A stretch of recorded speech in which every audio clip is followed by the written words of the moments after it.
السلام عليكم ورحمة الله وبركاته. بسم الله الرحمن الرحيم.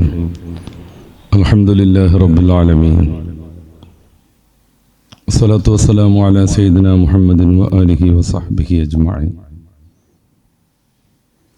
ഒന്നരായ പണ്ഡിതന്മാരെ, പ്രിയപ്പെട്ട രക്ഷിതാക്കളെ, അല്ലാഹു നമ്മെയും നമ്മളോട് ബന്ധമുള്ള എല്ലാവരെയും അവൻ ഇഷ്ടപ്പെടുന്ന അടിയാറുകളിൽ ഉൾക്കൊള്ളിക്കുമാറാവട്ടെ. നമ്മിൽ നിന്ന് വന്ന എല്ലാ ഭാഗങ്ങളും അവൻ്റെ മഹദ് ഫദൽ കൊണ്ട് അവൻ വിട്ടുപുറത്ത് മാപ്പാക്കുമാറാവട്ടെ. ആമീൻ.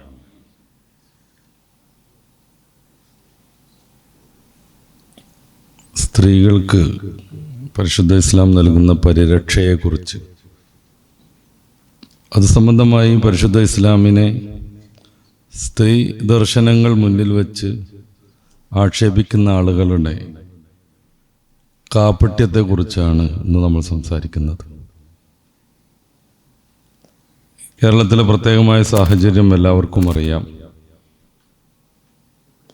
വാർത്താമാധ്യമങ്ങൾ, അത് ദൃശ്യ ശ്രാവ്യ മാധ്യമങ്ങളൊന്നും തുറന്നു നോക്കാൻ കഴിയാത്ത വിധം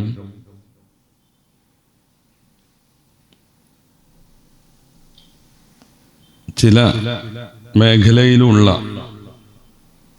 ലൈംഗികമായ പീഡനങ്ങളും അരാജകത്വങ്ങളും വിളിച്ചു പറഞ്ഞുകൊണ്ടിരിക്കുകയാണ്. പ്രത്യേകിച്ച് സിനിമ ഇൻഡസ്ട്രിയിൽ സാധാരണഗതിയിൽ നമ്മുടെ നാട്ടിൻ പ്രദേശങ്ങളിലും മറ്റും, അല്ലെങ്കിൽ മുംബൈയിലും സോണാഗച്ചിയിലുമൊക്കെ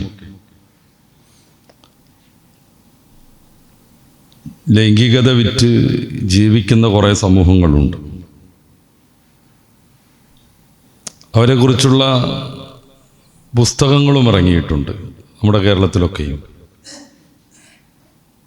അവരെയൊക്കെ വൃത്തികെട്ട രീതിയിൽ സമൂഹം കാണുകയും അതിനുതകും വിധത്തിലുള്ള പേരുകൊണ്ട് അഭിസംബോധന ചെയ്യുകയും തീരെ മാന്യതയില്ലാത്തവരായി കണക്കാക്കുകയും ചെയ്യുമ്പോൾ, ഇതേ പരിപാടികൾ തന്നെ അതിലേറെ മോശമായ തലത്തിൽ ചെയ്യുന്ന ആളുകൾക്ക് കേരളത്തിൽ പുതിയൊരു പേര് വന്നത് പ്രമുഖൻ അല്ലെങ്കിൽ പ്രമുഖ എന്നാണ്. അവിടെ നടക്കുന്ന എല്ലാ സംഗതികളെയും കുറിച്ച് വിശദീകരിക്കാനല്ല ഞാൻ വിചാരിക്കുന്നത്. നേരെ മറിച്ച് നമ്മുടെ വിഷയത്തിൻ്റെ സമർപ്പണത്തിന് ആവശ്യമായ സൂചന നൽകിയെന്ന് മാത്രം. ഇത് കേരളത്തിൻ്റെ മാത്രം അവസ്ഥയല്ല. ലോകാടിസ്ഥാനത്തിൽ സിനിമാ രംഗത്ത് ഇത് തന്നെയാണ് നടക്കുന്നത്. ഇന്ത്യയിലും അങ്ങനെ തന്നെ. നമ്മുടെ തൊട്ടടുത്തുള്ള തമിഴ് സിനിമാ മേഖലയിലുള്ള ഇത്തരം സംഗതികൾ വെളിപ്പെടുത്തിയിട്ട് കുറേ നടിമാരും ഒക്കെ വെളിപ്പെടുത്തിയിട്ട് കുറച്ചു കാലമായുള്ളൂ. ശരിക്ക് 2006 അമേരിക്കയിൽ മീറ്റു മൂവ്മെൻ്റ് എന്ന പേരിൽ ഈ ഒരു സംഗതി വ്യവസ്ഥാപിതമായ രീതിയിൽ ആരംഭിക്കുന്നത്. എന്തായിരുന്നു ആ മീറ്റു മൂവ്മെൻറ്റിൻ്റെ പ്രത്യേകത?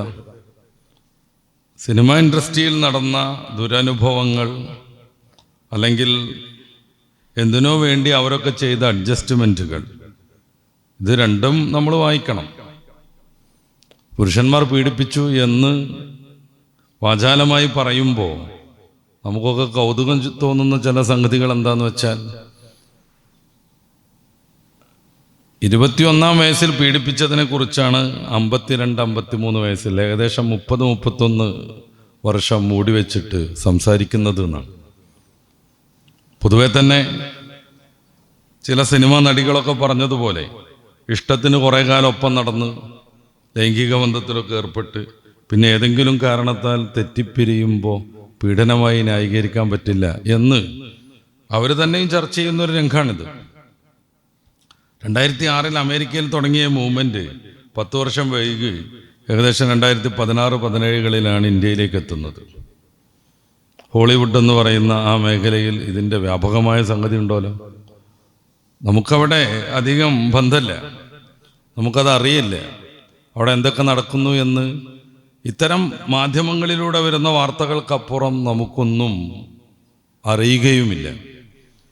പക്ഷെ ആ ഒരു മൂവ്മെന്റ് കാരണം പല ആളുകളുടെയും ഈ കാണുന്ന മുഖമല്ല മറ്റൊന്നുണ്ടെന്ന് എല്ലാവർക്കും മനസ്സിലായി. നമ്മുടെ കേരളത്തിൽ 2017 ഒരു പ്രമുഖ നടൻ ഒരു നടിയെ പീഡിപ്പിച്ച പ്രശ്നങ്ങൾ ഉണ്ടാവുകയും അതിനെ തുടർന്ന് അന്നത്തെ ഗവൺമെൻറ് ജസ്റ്റിസ് ഹേമയെ അധ്യക്ഷയായി ഒരു കമ്മിറ്റി നിശ്ചയിക്കുകയും ചെയ്തു.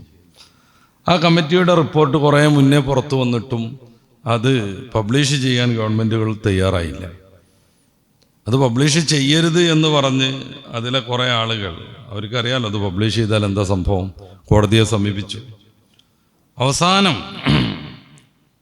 കേൾക്കുന്നത് ശരിയാണെങ്കിൽ വളരെ പ്രധാനപ്പെട്ട ഭാഗങ്ങൾ ഏകദേശം 7ഓളം പേജുകൾ വെട്ടിമാറ്റിയിട്ട് ബാക്കിയുള്ളത് അത്ര മാരകമല്ലാത്തത് ഗവൺമെൻറ് പുറത്തിറക്കിയെന്നാണ്.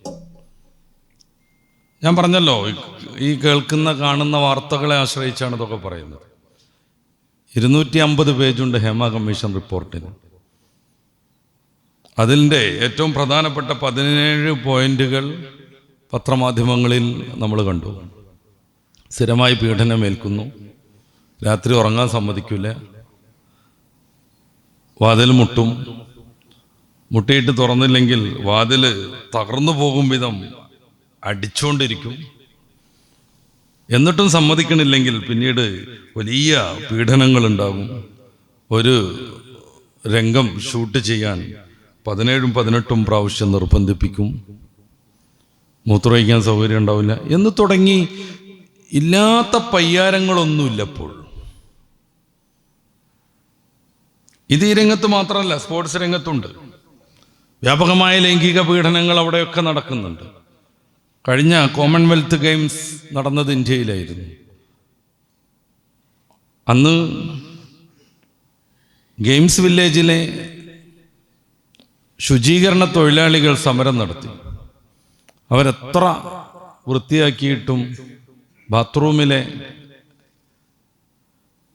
ഓടകൾ ബ്ലോക്കാവുകയാണെന്നും അതുകൊണ്ട് ജോലി ചെയ്ത് ക്ഷീണിച്ചു എന്നും പറഞ്ഞിട്ട്. എന്തായിരുന്നു ഈ ബാത്റൂമിലെ പൈപ്പും മറ്റും വേസ്റ്റ് പോകുന്ന ഭാഗങ്ങളൊക്കെ ബ്ലോക്കായിട്ട് വെള്ളം പൊങ്ങാൻ കാരണം? ഈ സദസ്സിൽ അത് അത്രമേൽ വിശദീകരിക്കാൻ പറ്റില്ല. പക്ഷെ പൊതുരംഗത്ത് എന്ത് നടക്കുന്നു എന്നത് സൂചിപ്പിക്കാൻ എനിക്കത് പറഞ്ഞേ പറ്റൂ. അവിഹിതമായ ലൈംഗിക ബന്ധങ്ങളിൽ ഗർഭം ധരിക്കാതിരിക്കാൻ കോണ്ടം യൂസ് ചെയ്തിട്ട് അത് ഉപേക്ഷിച്ച സംഗതികൾ തടഞ്ഞു നിന്നിട്ടാണ് വെള്ളം ബ്ലോക്കാകുന്നതെന്നും അതുകൊണ്ട് ശുചീകരണത്തിന് ഞങ്ങൾക്ക് പറ്റില്ലെന്നും ആ തൊഴിലാളികൾ സമരം നടത്തി പ്രഖ്യാപിച്ചു. 5000-ഓളം കോണ്ടം കിട്ടുന്ന കോണ്ടം വെൻഡിങ് മെഷീനുകൾ വ്യാപകമായി സ്ഥാപിച്ചു ആ ഗെയിംസ് വില്ലേജിൽ. ശരിക്കും കോമൺവെൽത്ത് ഗെയിംസ് അല്ല അന്ന് നടന്നത്, കോണ്ടം വെൽത്ത് ഗെയിംസ് ആയിരുന്നു. അതൊരു മണിക്കൂർ കൊണ്ട് കാലിയായി എന്നാണ് റിപ്പോർട്ട്. പരിശുദ്ധ ഇസ്ലാം പെണ്ണിന് സുരക്ഷിതത്വം നൽകാൻ അവളിത്തിരി അടക്കം പാലിക്കണമെന്ന് പറഞ്ഞത് എന്തിനാണെന്ന് മനസ്സിലാവാനാണ് ഞാൻ ഈ കാര്യങ്ങളൊക്കെ പറയുന്നത്. ഈ കൊറോണാനന്തരം നടന്ന ലോക സ്പോർട്സ് മീറ്റിൽ കൊറോണയുടെ ഭീതി മുഴുവനായിട്ട് പോകാത്തത് കൊണ്ട് അന്ന് വല്ലാതെ അടുത്ത് നിൽക്കാൻ പാടില്ല എന്ന് നിയമമുണ്ടായിരുന്നു. അതുകൊണ്ട് ജപ്പാനിൽ നടന്ന ആ ഒരു ലോക ഒളിമ്പിക്സിൽ രണ്ടാമതൊരാൾ കട്ടിലിരുന്നാൽ കട്ടിൽ തകർന്നു പോകും വിധത്തിലുള്ള കട്ടിലാണ് അവർ നിർമ്മിച്ചത്. ഗെയിംസ് വില്ലേജിൽ രണ്ടാമതൊരാൾ കട്ടിലിൽ ഇരിക്കാൻ പാടില്ല, കിടക്കാൻ പാടില്ല. എന്തിനായിരുന്നു ഇതൊക്കെ? പൊതുവെ സ്ത്രീകളും പുരുഷന്മാരും ഒന്നിച്ച് പ്രവർത്തിക്കുന്ന ഇടങ്ങളിലൊക്കെ ഏകദേശം ഇങ്ങനെയൊക്കെ തന്നെയാണ്. ഇത് വ്യാപകമായൊരു ആക്ഷേപം ഉന്നയിക്കുകയാണെന്ന് ആരും മനസ്സിലാക്കരുത്, ആരും അവിധത്തിൽ പ്രതിഷേധിക്കുകയും ചെയ്യരുത്. പത്ര റിപ്പോർട്ടുകൾ എൻ്റെ മുമ്പിലുണ്ട്. കർണാടകയിലെ ഗവൺമെൻറ്റിന് നിയമസഭാ സഭയിൽ നിന്ന് നൽകിയ ഒരു റിപ്പോർട്ട് നമ്മൾ പത്രത്തിൽ വായിച്ചിട്ടുണ്ട്. ഉച്ചയ്ക്കോ പകലോ, രാവിലെയോ ഉച്ചയ്ക്കോ സ്ത്രീകളുടെ ജോലിയാക്കണമെന്നും രാത്രി സ്ത്രീകൾ ഒരിക്കലും ജോലി ചെയ്യുന്ന അവസ്ഥ ഉണ്ടാക്കരുതെന്നും പ്രത്യേകമായി ആ കർണാടകയുടെ നിയമസഭാ സമിതി ഗവൺമെൻറ്റിന് റിപ്പോർട്ട് നൽകി. എന്തായിരുന്നു പ്രശ്നം? ഞാനീ പറയണതൊക്കെ തന്നെ ഈ കണ്ടെത്തൽ പ്രകാരം, ആ നിയമസഭാ സമിതി നൽകിയ കണ്ടെത്തൽ പ്രകാരം 80% സ്ത്രീകൾ തൊഴിലിടങ്ങളിൽ പീഡിപ്പിക്കപ്പെടുന്നു. 80% സ്ത്രീകൾ, 82% സ്ത്രീകളും പീഡിതരാണെന്നാണ് ഇവർ കണ്ടെത്തിയിട്ടുള്ളത്. ഇത് കേവലം ഒരു നിലവാരമില്ലാത്ത താഴ്ന്ന ഈ തൊഴിലിടങ്ങളിലൊന്നുമല്ല. നേരെ മറിച്ച് ഉന്നതങ്ങളിൽ, കോടതികളിൽ, ജഡ്ജികളിൽ ഒക്കെ ഇത്തരം സംഭവങ്ങളുണ്ടെന്നാണ് ഇവർ വിശദീകരിക്കുന്നത്. അതുകൊണ്ടാണ് ചില പ്രധാന സുപ്രീം കോടതി ജഡ്ജികൾക്കൊക്കെ എതിരെ മീറ്റു ക്യാമ്പയിൻ്റെ ഭാഗമായി ആരോപണങ്ങളുണ്ടായി. 82% ആളുകളും നമ്മുടെ തൊട്ടടുത്ത കർണാടകയിൽ നടന്നൊരു പഠനമാണ് ഞാൻ വായിക്കുന്നത്. ഞാൻ പേപ്പറിൽ നോക്കിയിട്ടാണ് ഇത് വായിച്ചുകൊണ്ടിരിക്കുന്നത്. അവിടെ പീഡിപ്പിക്കപ്പെട്ടുകൊണ്ടിരിക്കുന്നു. ഇത് നമ്മൾ മനസ്സിലാക്കും പോലെ താഴേക്കിട സ്ഥാപനങ്ങൾ മുതൽ ജുഡീഷ്യറിയിൽ വരെ സഹപ്രവർത്തകരിൽ നിന്നും മേലുദ്യോഗസ്ഥരിൽ നിന്നും സ്ത്രീ ജീവനക്കാർ ശക്തമായ പീഡനങ്ങൾ ഏൽക്കേണ്ടി വരുന്നുണ്ട്. ആ റിപ്പോർട്ടിൻ്റെ ഒരു ഭാഗമാണ് ഞാൻ വായിച്ചത്. എന്താ സംഭവിച്ചുകൊണ്ടിരിക്കുന്നത്? ഇത് എല്ലായിടങ്ങളിലും അങ്ങനെയാണ്. ലോകാടിസ്ഥാനത്തിലേക്ക് നമ്മൾ പോയിട്ടുണ്ടെങ്കിൽ ലിബറലിസം കണ്ടുപിടിച്ച ഫ്രാൻസിൽ ഏകദേശം 90% പെണ്ണുങ്ങളും ലൈംഗിക പീഡനത്തിന് വിധേയരാണെന്നാണ്. ഏതെങ്കിലും രീതിയിലുള്ള. കുറച്ചുകൂടെ അപ്പുറത്ത് പരിഷ്കാരത്തിൻ്റെ ഇറ്റില്ലമായ ഇംഗ്ലണ്ടിലേക്ക് പോകാം നമുക്ക്. അവിടെ 25% സ്ത്രീകൾക്കും അവരുടെ കുഞ്ഞുങ്ങളുടെ അച്ഛൻ ആരാണെന്ന് അറിയില്ല എന്നാണ്. കണക്കുകൾ നമ്മുടെ മുമ്പിലുണ്ട്. 25% സ്ത്രീകൾക്ക്, പ്രത്യേകിച്ച് യുവതികളാകുന്ന അമ്മമാർക്ക്, അവരുടെ കുട്ടികളുടെ പിതാക്കൾ ആരാണെന്ന് അറിയില്ല എന്നാണ്. അപ്പോ സ്ത്രീ പുരുഷനുമായി ഇടകലർന്ന് ജീവിക്കുന്നിടത്തൊക്കെ സംഭവിക്കുന്ന ഒരു കാര്യമാണിത്. നമ്മുടെ മോളിവുഡിൽ എന്ന് വെച്ചാൽ കേരള സിനിമ ഇൻഡസ്ട്രിയിൽ മാത്രമല്ല, ലോകത്തിൻ്റെ വിവിധ ഭാഗങ്ങളിൽ ഇതൊക്കെ തന്നെയാണ് സംഭവിച്ചുകൊണ്ടിരിക്കുന്നത്. പരിശുദ്ധ ഇസ്ലാമിലേക്ക് നമുക്ക് വരാം. ഖുർആനിൽ, ഹദീസിൽ, ഇസ്ലാമിക പ്രമാണങ്ങളിൽ നമ്മൾ പരിശോധിച്ചാൽ സ്ത്രീകൾക്ക് ഉന്നതമായ സ്ഥാനമാണ് നൽകിയിട്ടുള്ളത്. കുറച്ചൊന്നുമല്ല. ലോകവിശ്വാസികൾക്ക് മാതൃകയായി 2 സ്ത്രീകളെ ഉദ്ധരിക്കുന്നുണ്ട് പരിശുദ്ധ ഖുർആൻ. സൂറത്തു തഹ്രീമിൻ്റെ 11-ാമത് വചനത്തിൽ വളറബല്ലാഹു മസലൻ ലില്ലദീന ആമനൂ ഇംറഅത ഫിർഔൻ. ഫിർഔനിൻ്റെ ഭാര്യ മുസ്ലിങ്ങൾക്ക്, മുഅ്മിനീങ്ങൾക്ക് മാതൃകയാണ്. എന്തായിരുന്നു അവരുടെ പ്രത്യേകത? ഇത് ഖാലസ് റബ്ബി ബിനി ലീ ഇൻദക ബൈതൻ ഫിൽ ജന്ന വനജ്ജിനി മിൻ ഫിർഔന വഅമലി വനജ്ജിനി മിനൽ ഖൗമിൽ ളാലിമീൻ. അന റബ്ബുക്കുമുൽ അഅല, ഞാനാണ് അത്യുന്നതനായ ദൈവം എന്ന് വാദിച്ചുകൊണ്ട് നടന്ന അതിശക്തനായ, അതിഭീകരനാകുന്ന ഫിർഔനിൻ്റെ ഭാര്യയായി നിൽക്കുമ്പോഴും അവര് പരിശുദ്ധ ഇസ്ലാം പുൽകി. അവർ അള്ളാഹുവിനെ വിശ്വസിച്ചു. ഈ ഫിർഔനിൻ്റെ അദാബിൽ നിന്ന് എന്നൊന്ന് രക്ഷപ്പെടുത്തണമെന്ന് അവർ അള്ളാഹുവിനോട് ദുആ ചെയ്തുകൊണ്ടിരുന്നു. ഇപ്രകാരം തന്നെ മുഅ്മിനീങ്ങൾക്ക് മാതൃകയാണ് മഹാനായ ഈസ ഇബ്നു മറിയം അലൈഹിസ്സലാമിൻ്റെ ഉമ്മയാകുന്ന മറിയം ബീവി എന്ന് ഖുർആൻ പറയുന്നു. ലോക മുഅ്മിനീങ്ങൾക്ക് മാതൃകയായി സ്ത്രീകളെ പഠിപ്പിക്കുന്നു പരിശുദ്ധ ഇസ്ലാം, പരിശുദ്ധ ഖുർആൻ. അവിടുന്ന് തുടങ്ങണം സ്ത്രീകളുമായി ബന്ധപ്പെട്ട് ഇസ്ലാമിൻ്റെ സുരക്ഷിതത്വവും ഇസ്ലാമിൻ്റെ വളരെ മഹത്തായ നിയമങ്ങളും. കൂടുതലായി സ്ത്രീകൾക്ക് പരിശുദ്ധ ഇസ്ലാം പലതും അനുവദിച്ചു കൊടുത്തു. പലതും അവർക്ക് പല ആനുകൂല്യങ്ങളും നൽകി. അവരുടെ ശരീര പ്രകൃതവും അവരുടെ സ്വഭാവ വൈശിഷ്ട്യങ്ങളും മനസ്സിലാക്കി അവർക്ക് ഏറ്റവും സ്യൂട്ടബിളായ നിയമം ആസൂത്രണം ചെയ്തു. ഓരോന്ന് വിസ്തരിച്ച് പറയേണ്ടതാണ്. നന്മ ചെയ്യുന്ന ആളുകൾക്ക് പ്രതിഫലം പറയുന്നിടത്ത് 3 രീതിയിൽ പരിശുദ്ധ ഖുർആൻ സ്ത്രീകളെ പുകഴ്ത്തുന്നത് കാണാം. എന്നുവെച്ചാൽ പുരുഷന്മാർക്ക് മാത്രം കിട്ടുക എന്നുള്ള രീതിയിലല്ല ഖുർആൻ പറഞ്ഞത്. മറിച്ച് വമൻ യഅമൽ മിനസ് സ്വാലിഹാത്തി മിൻ ദക്കരിൻ ഔ ഉൻസാ വഹുവ മുഅ്മിൻ ഫഉലൈക യദ്ഖുലൂനൽ ജന്ന. നന്മ പ്രവർത്തിച്ച് വിശ്വാസം ഉൾക്കൊള്ളുന്ന ആണായാലും പെണ്ണായാലും അവർ സ്വർഗത്തിൽ പ്രവേശിക്കുമെന്ന് പരിശുദ്ധ ഖുർആൻ സൂറത്ത് നിസാഇന്റെ 124-ാമത്തെ വചനത്തിൽ പറയുന്നു. സമാനമാണെങ്കിലും പെണ്ണിനെ കൂട്ടിയാണ് ഈ പരലോകത്തെ പ്രതിഫലം പറയുന്നിടത്ത് ഖുർആനിൻ്റെ ബാക്കിയുള്ള ചർച്ചകളും. സൂറത്തുൻ നഹ്ലിൻ്റെ 97-ാമത്തെ വചനം ഏകദേശം സമാനമാണ്. മൻ അമില സ്വാലിഹൻ മിൻ ദക്കരിൻ ഔ ഉൻസാ വഹുവ മുഅ്മിൻ ഫലനുഹ്യിയന്നഹു ഹയാത്തൻ ത്വയ്യിബ. വിശ്വാസപൂർവം ആരാണ് സത്കർമ്മങ്ങൾ ചെയ്യുന്നത്, ആണാവട്ടെ പെണ്ണാവട്ടെ, അവർക്ക് നല്ല ശാന്ത സമാധാനപൂർണമായ ജീവിതം നമ്മൾ നൽകും. ഫലനുഹ്യിയന്നഹു ഹയാത്തൻ ത്വയ്യിബ വലനജ്സിയന്നഹും അജ്റഹും ബിഅഹ്സനി മാ കാനൂ യഅമലൂൻ. അവർ പ്രവർത്തിച്ചതിനേക്കാൾ കൂടുതലായി അവർക്ക് അള്ളാഹു പ്രതിഫലം നൽകും. ഇതാണ് സൂറത്തുൻ നഹ്ലിൽ അള്ളാഹു പറയുന്നത്. ഏകദേശം ഈ രീതിയിലാണ് ഖുർആനിന്റെ പ്രയോഗം. മൻ അമില സയ്യിഅത്തൻ ഫലാ യുജ്സാ ഇല്ലാ മിസ്ലുഹാ. ഒരാൾ തിന്മ ചെയ്താൽ അതിന് പകരമേ അവന് കിട്ടൂ, കൂടുതൽ ഒരിക്കലും കിട്ടൂല. എന്നാൽ വമൻ അമില സ്വാലിഹൻ, നന്മ ചെയ്താൽ, അവിടെ വെച്ച് പെണ്ണിലേക്കും ആണിലേക്കും കയറുക. മിൻ ദക്കരിൻ ഔ ഉൻസാ, തിന്മ ചെയ്യുന്നിടത്ത് പെണ്ണിനെയും ആണിനെയും പറയുന്നില്ല ഖുർആൻ.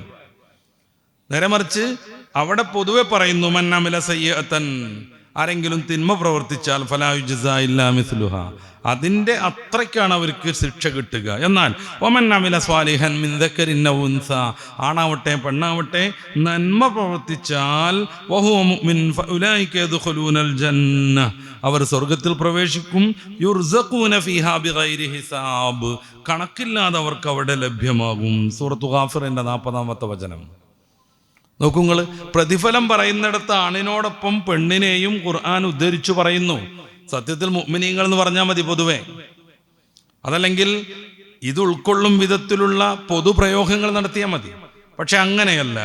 മഹാനായ റസൂലുള്ളാഹി സ്വല്ലല്ലാഹു അലൈഹി വസല്ലം തങ്ങളുടെ അടുത്ത് വന്നിട്ട് പരിശുദ്ധ ഇസ്ലാമിനെ കുറിച്ച് ചോദിക്കുന്നിടത്തൊക്കെ പല ഘട്ടങ്ങളിലും നമുക്ക് ഈ ഒരു പ്രത്യേകത കാണാം. സ്ത്രീയെ പ്രത്യേകമായി ഖുർആൻ എടുത്തു പറയുന്നു. ഇനിയും കുറേ സംഗതികളുണ്ട് സ്ത്രീയുമായി ബന്ധപ്പെട്ട്. ഞാൻ നേരത്തെ സൂചിപ്പിച്ചതുപോലെ വിശദീകരിക്കാൻ കുറേ സമയം വേണ്ടതാണ്. ഖുർആനിൽ ഹദീസിൽ നമ്മൾ പരിശോധിക്കുമ്പോൾ സ്ത്രീ എന്ന രീതിയിൽ തന്നെ കുറേയേറെ പ്രത്യേകതകൾ പരിശുദ്ധ ഇസ്ലാം അവർക്ക് അനുവദിച്ചു കൊടുക്കുന്നുണ്ട്. നമുക്കറിയാവുന്നതുപോലെ സ്ത്രീകളുടെ ശാരീരികമായ പ്രകൃതം മാനിച്ച് അവർക്ക് ചെയ്തു കൊടുക്കേണ്ട കുറേ കാര്യങ്ങൾ പുരുഷന്മാർക്ക് അല്ലാഹു നിർബന്ധമാക്കുന്നു. സ്ത്രീകൾ സഹിക്കുന്ന വിവിധങ്ങളായ വിഷമങ്ങളും പ്രയാസങ്ങളും മാനിച്ച് അവരോട് കൂടുതൽ ആർദ്രതയും ബന്ധവും കാണിക്കണമെന്ന് റസൂലുള്ളാഹി സ്വല്ലല്ലാഹു അലൈഹി വസല്ലം തങ്ങൾ വിശദീകരിക്കുന്നു. ഞാൻ ആരോടാണ് കൂടുതൽ ബന്ധം കാണിക്കേണ്ടതെന്ന് അന്വേഷിച്ച ഹബീബായ നബി സല്ലല്ലാഹു അലൈഹി വസല്ലം തങ്ങളെ സമീപിച്ച സഹാബി വര്യനോട് അവിടുന്ന് വളരെയേറെ വ്യക്തമായ രീതിയിൽ പറയുന്നത് നിന്റെ ഉമ്മയോട് എന്നാണ്. പിന്നെ ആരോടെന്ന് ചോദിച്ചു അദ്ദേഹം.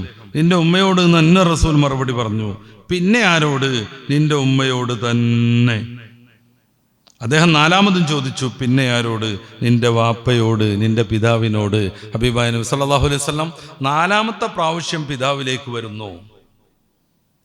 പിതാവിന് ഇസ്ലാമിൽ സ്ഥാനമില്ലാത്തത് കൊണ്ടല്ല, പക്ഷെ പിതാവിന് കഴിയാത്ത കുറേയേറെ സേവനങ്ങൾ കുട്ടി എന്ന രീതിയിൽ ഇവനോട് ചെയ്തയാളാണ് ഉമ്മ. ഗർഭധാരണം പരിശുദ്ധ ഖുർആന്റെ തന്നെ ഭാഷയിൽ ഹമലത്തുഹു ഉമ്മുഹു വഹ്നൻ അലാ വഹ്ൻ, മാതാവ് കുഞ്ഞിനെ ഗർഭം ചുമന്നത് പ്രയാസങ്ങൾക്കുമേൽ പ്രയാസമായിട്ടാണ്. ഇതിലേറെ എങ്ങനെയാ അത് മനോഹരമായി വിശദീകരിക്കാം?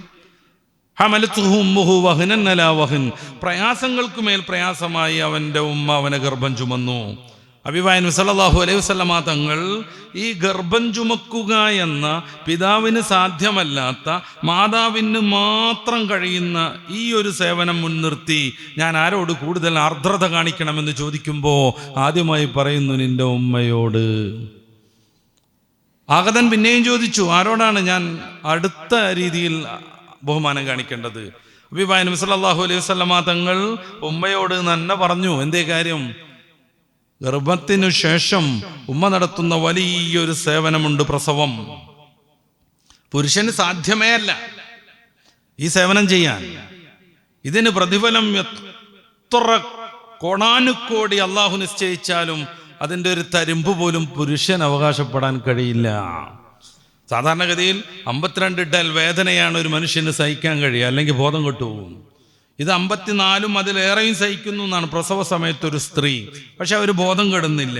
വലിയൊരു പ്രതീക്ഷയിലാണ് അവരിത് സഹിക്കുന്നത്. തൻ്റെ മോനെ അല്ലെങ്കിൽ മോളെ ചുണ്ടോടടുപ്പിക്കുന്നതോടുകൂടി അവരുടെ നൊമ്പരം മാറിപ്പോകുന്നു. വല്ലാത്തൊരു സേവനം. ഈ ഒരു സേവനം പരിഗണിക്കാതെ വയ്യ. നീ കൂടുതൽ ആർദ്രത കാണിക്കേണ്ടത് രണ്ടാമത് നിന്റെ ഉമ്മയോടാണ്. അത് കഴിഞ്ഞ് 2 വർഷക്കാലം പിന്നെയും പക്വത വരുവോളം ഈ ഉമ്മയ്ക്ക് മാത്രം കഴിയുന്ന ചില സേവനങ്ങളുണ്ട്. കുട്ടിയുമായി ബന്ധപ്പെട്ട് മുലയൂട്ടാൻ, താരാട്ടുപാടാൻ, വേണ്ട രീതിയിൽ പരിചരിക്കാൻ. അത് ചില്ലറ സംഭവമേ അല്ല. പല രീതിയിലുള്ള പ്രവർത്തനങ്ങൾ ഒന്നിച്ച് ചെയ്യാൻ പുരുഷനേക്കാൾ സ്ത്രീക്കാണ് കഴിയുക എന്ന് മനഃശാസ്ത്രം പറയുന്നു. കുട്ടിനെ നോക്കണം, അതോടൊപ്പം അടുക്കളയിൽ ജോലി ചെയ്തുകൊണ്ടിരിക്കണം, വൃദ്ധയായ മാതാവിനെ സംരക്ഷിക്കണം, പുറത്തുനിന്ന് വരുന്ന കാര്യങ്ങളൊക്കെ നോക്കണം, പാൽക്കാരൻ വരുമ്പോൾ അയാളെ കൈകാര്യം ചെയ്യണം. ഇതെല്ലാം ഒന്നിച്ച് ചെയ്യുമ്പോൾ പുരുഷനേക്കാൾ സൂക്ഷ്മതയോടുകൂടി അത് ചെയ്യാൻ പറ്റുക സ്ത്രീക്കാണെന്ന് ആധുനിക മനഃശാസ്ത്രം പറയുന്നുണ്ട്. ഇതെല്ലാം ഒന്നിച്ചവർ ചെയ്യുന്നു. അതുകൊണ്ട് തന്നെ ഉമ്മയോട് പിന്നെയും നീ ആർദ്രത കാണിക്കണമെന്ന് റസൂലുള്ളാഹി സ്വല്ലല്ലാഹു അലൈഹി വസല്ലം തങ്ങൾ പറയുന്നു. ഇതിനൊക്കെ നേതൃത്വം കൊടുക്കേണ്ടതും ഉമ്മയ്ക്ക് ഈ അവസ്ഥയിൽ ഉമ്മയെ സഹായം ചെയ്യേണ്ടതും ഉമ്മയ്ക്ക് വേണ്ട വിഭവങ്ങളൊക്കെ തയ്യാറാക്കേണ്ടതും പിതാവായതുകൊണ്ട് വലിയൊരു ബന്ധം കുട്ടിയുമായി പിതാവിനുണ്ട്. അതുകൊണ്ട് പിതാവിനെ പരിഗണിച്ച് പറയുന്നു. ഇനി നമ്മൾ ഭാര്യ എന്ന രീതിയിൽ ഒരു സ്ത്രീയെ കാണാം. പരിശുദ്ധ റസൂൽ സ്വല്ലല്ലാഹു അലൈഹി വസല്ലം തങ്ങൾ അവിടെയും സ്ത്രീക്ക് വേണ്ടി നിരവധിയായ നിയമങ്ങൾ സംവിധാനിച്ചു. അവിടുത്തെ ഹജ്ജത്തുൽ വദാഇന്റെ പ്രഭാഷണത്തിൽ പോലും വത്തഖുല്ലാഹ ഫിന്നിസാ, സ്ത്രീകളുടെ കാര്യത്തിൽ പ്രത്യേകം ശ്രദ്ധ വേണമെന്ന് പുരുഷ സമൂഹത്തോട് അവിടുന്ന് ഉണർത്തി.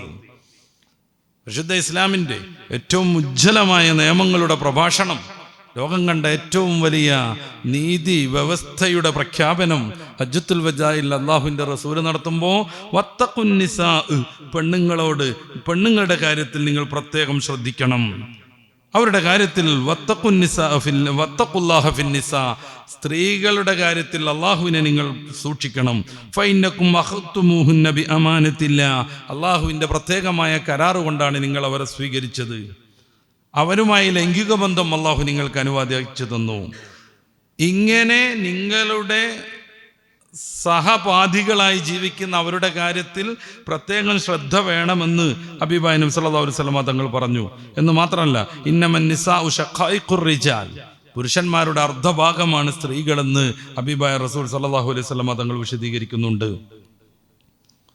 ഇനി പെൺകുട്ടി എന്നുള്ള രീതിയിൽ നമ്മളൊരു സ്ത്രീയെ കാണാം. ഹബീബായ നബി തങ്ങൾ അവിടെയും നിരവധിയായ നിയമങ്ങൾ അവർക്ക് വേണ്ടി നടപ്പിലാക്കി. നിങ്ങൾ ഭക്ഷണം വിതരണം ചെയ്യുമ്പോൾ പെൺകുട്ടികൾ കൂടുതൽ കൊടുക്കണമെന്ന് അവിടുന്ന് പറഞ്ഞു.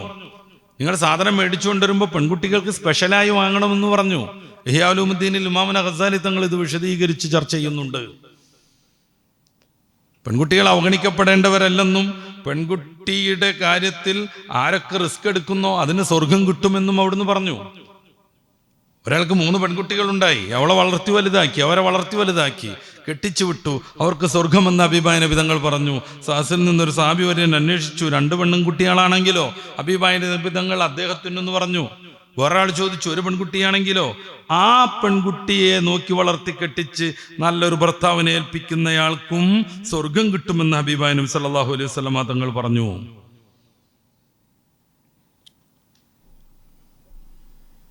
വിധവകളെ കുറിച്ചൊന്ന് ആലോചിച്ചാലോ? വിധവയായി കഴിഞ്ഞാൽ ഭർത്താവിന്റെ ചിതയിൽ ചാടി മരിക്കണമെന്ന് നിയമമുണ്ടായിരുന്നു നമ്മുടെ ഇന്ത്യയിൽ. ഇന്ത്യ കാണാൻ വന്ന പണ്ടത്തെ അൽബറൂനിയെ പോലെയുള്ള ഈ യാത്രാ ചരിത്രം എഴുതിയ ആളുകളൊക്കെ അതേക്കുറിച്ച് എഴുതിയിട്ടുണ്ട്. കയ്യും കാലും കെട്ടിയിട്ട് പെണ്ണിനെ ചിതയിലിടും. രക്ഷപ്പെടാൻ ശ്രമിക്കുമ്പോൾ ദൂരെ നിന്ന് വലിയ മുളങ്കമ്പ് കൊണ്ട് കുത്തിയിട്ട് അതിലേക്ക് തന്നെ വീഴ്ത്തും. ഇദ്ദേഹം ഈ ഒരു കാഴ്ച കണ്ട് ഞെട്ടിപ്പോയത് എഴുതുന്നുണ്ട് അദ്ദേഹം. സതി എന്ന പേരിൽ അങ്ങനെ ഒരു ആചാരം നടന്നിരുന്നു ഇന്ത്യയിൽ. നമ്മൾ ആലോചിച്ച് നോക്കി, എന്തുമേൽ പീഡനമാണത്. ഭർത്താവ് മരിച്ചു. ആ ഭർത്താവ് മരിക്കുമ്പോൾ ഭാര്യയായിരുന്ന സ്ത്രീ യുവതിയാണെങ്കിലും ആരോഗ്യമുള്ളവളാണെങ്കിലും സമ്പന്നയാണെങ്കിലും ഇനി അവൾക്ക് ജീവിക്കാൻ പാടില്ല. നേരെ മറിച്ച് ഭാര്യ മരിച്ചാൽ സതി അനുഷ്ഠിക്കാൻ പുരുഷന് പാടില്ലതാനും. ഇത്തരം നിയമങ്ങൾ വ്യാപകമായി നിലനിന്നിരുന്ന രാജ്യങ്ങൾ ഉണ്ടാകുമ്പോൾ ഹബീബായ റസൂലുള്ളാഹി സ്വല്ലല്ലാഹു അലൈഹി വസല്ലം തങ്ങൾ പ്രഖ്യാപിച്ചു, അസ്സാഇ അലൽ അർമില, വിധവകൾക്ക് വേണ്ടി പ്രവർത്തിക്കുന്നവൻ, അധ്വാനിക്കുന്നവൻ, വൽ മിസ്കീൻ, മിസ്കീൻ പാവപ്പെട്ട ആളുകൾക്ക് വേണ്ടി അധ്വാനിക്കുന്നവനും, കൽ മുജാഹിദ് ഫീ സബീലില്ലാഹ്, അള്ളാഹുവിൻ്റെ മാർഗത്തിൽ യുദ്ധം ചെയ്യുന്നവരാകുന്നു.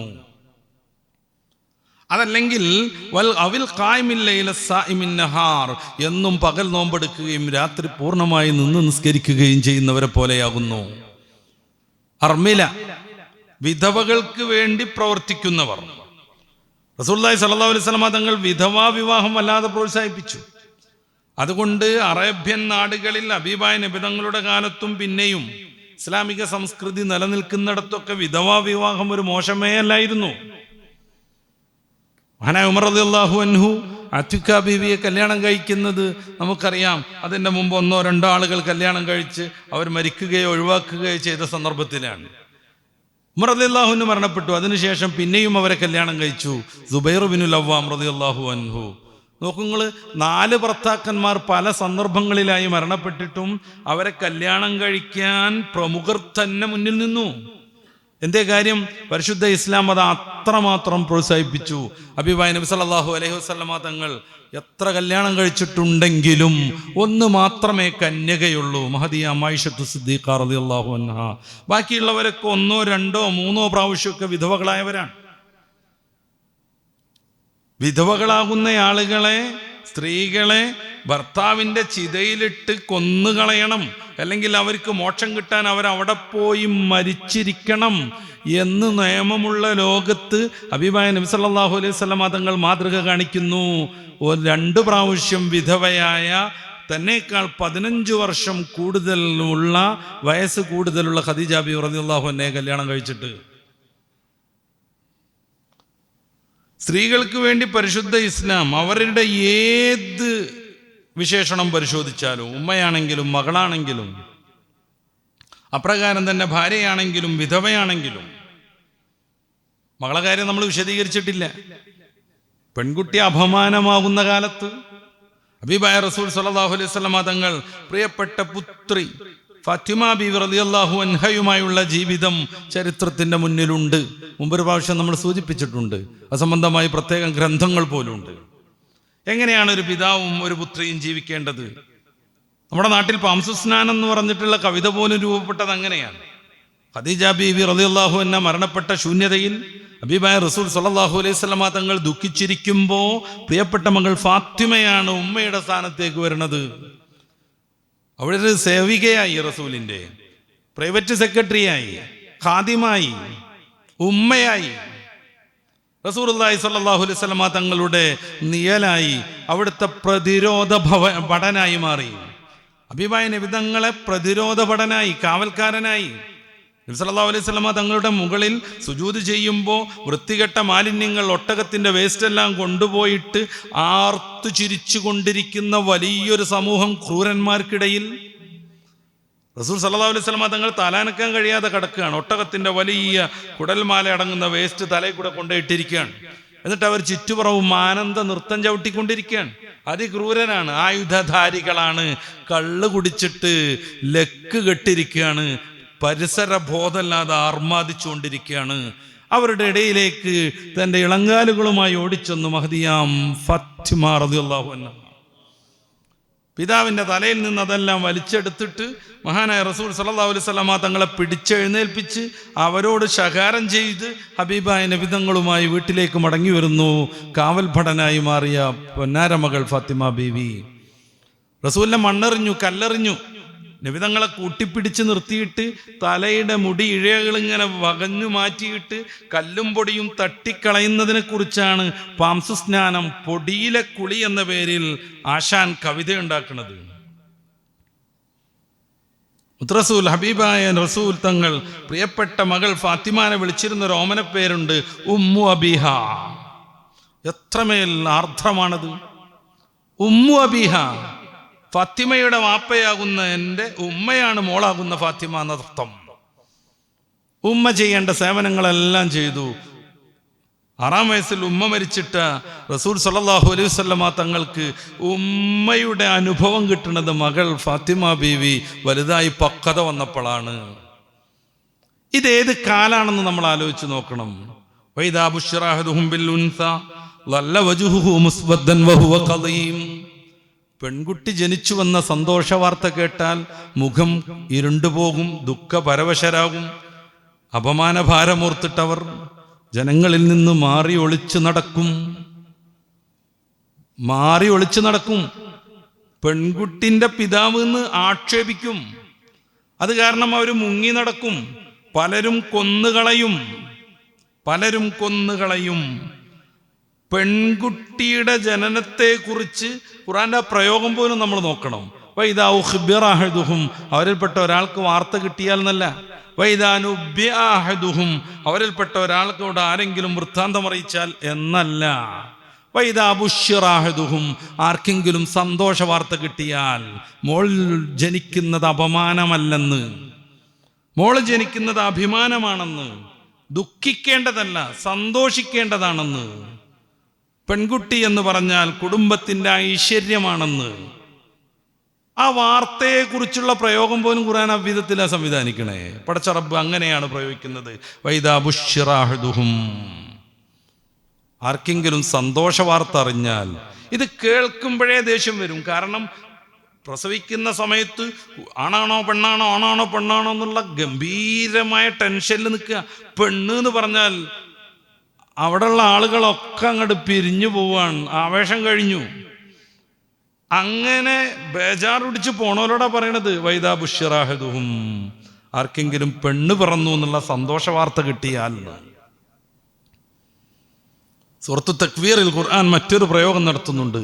വഇദൽ മൗഊദതു സുഇലത് ലിഅയ്യി ദംബിൻ ഖുതിലത്, കൊല ചെയ്യപ്പെട്ട പെൺകുട്ടികൾ ചോദിക്കപ്പെടുന്ന ഒരു ദിവസം വരും. ലിഅയ്യി ദംബിൻ ഖുതിലത്, എന്തൊരു തെറ്റ് കാരണമാണ് മോളെ നീ കൊല ചെയ്യപ്പെട്ടത്? ഒരു തെറ്റും ചെയ്തിട്ടില്ലല്ലോ.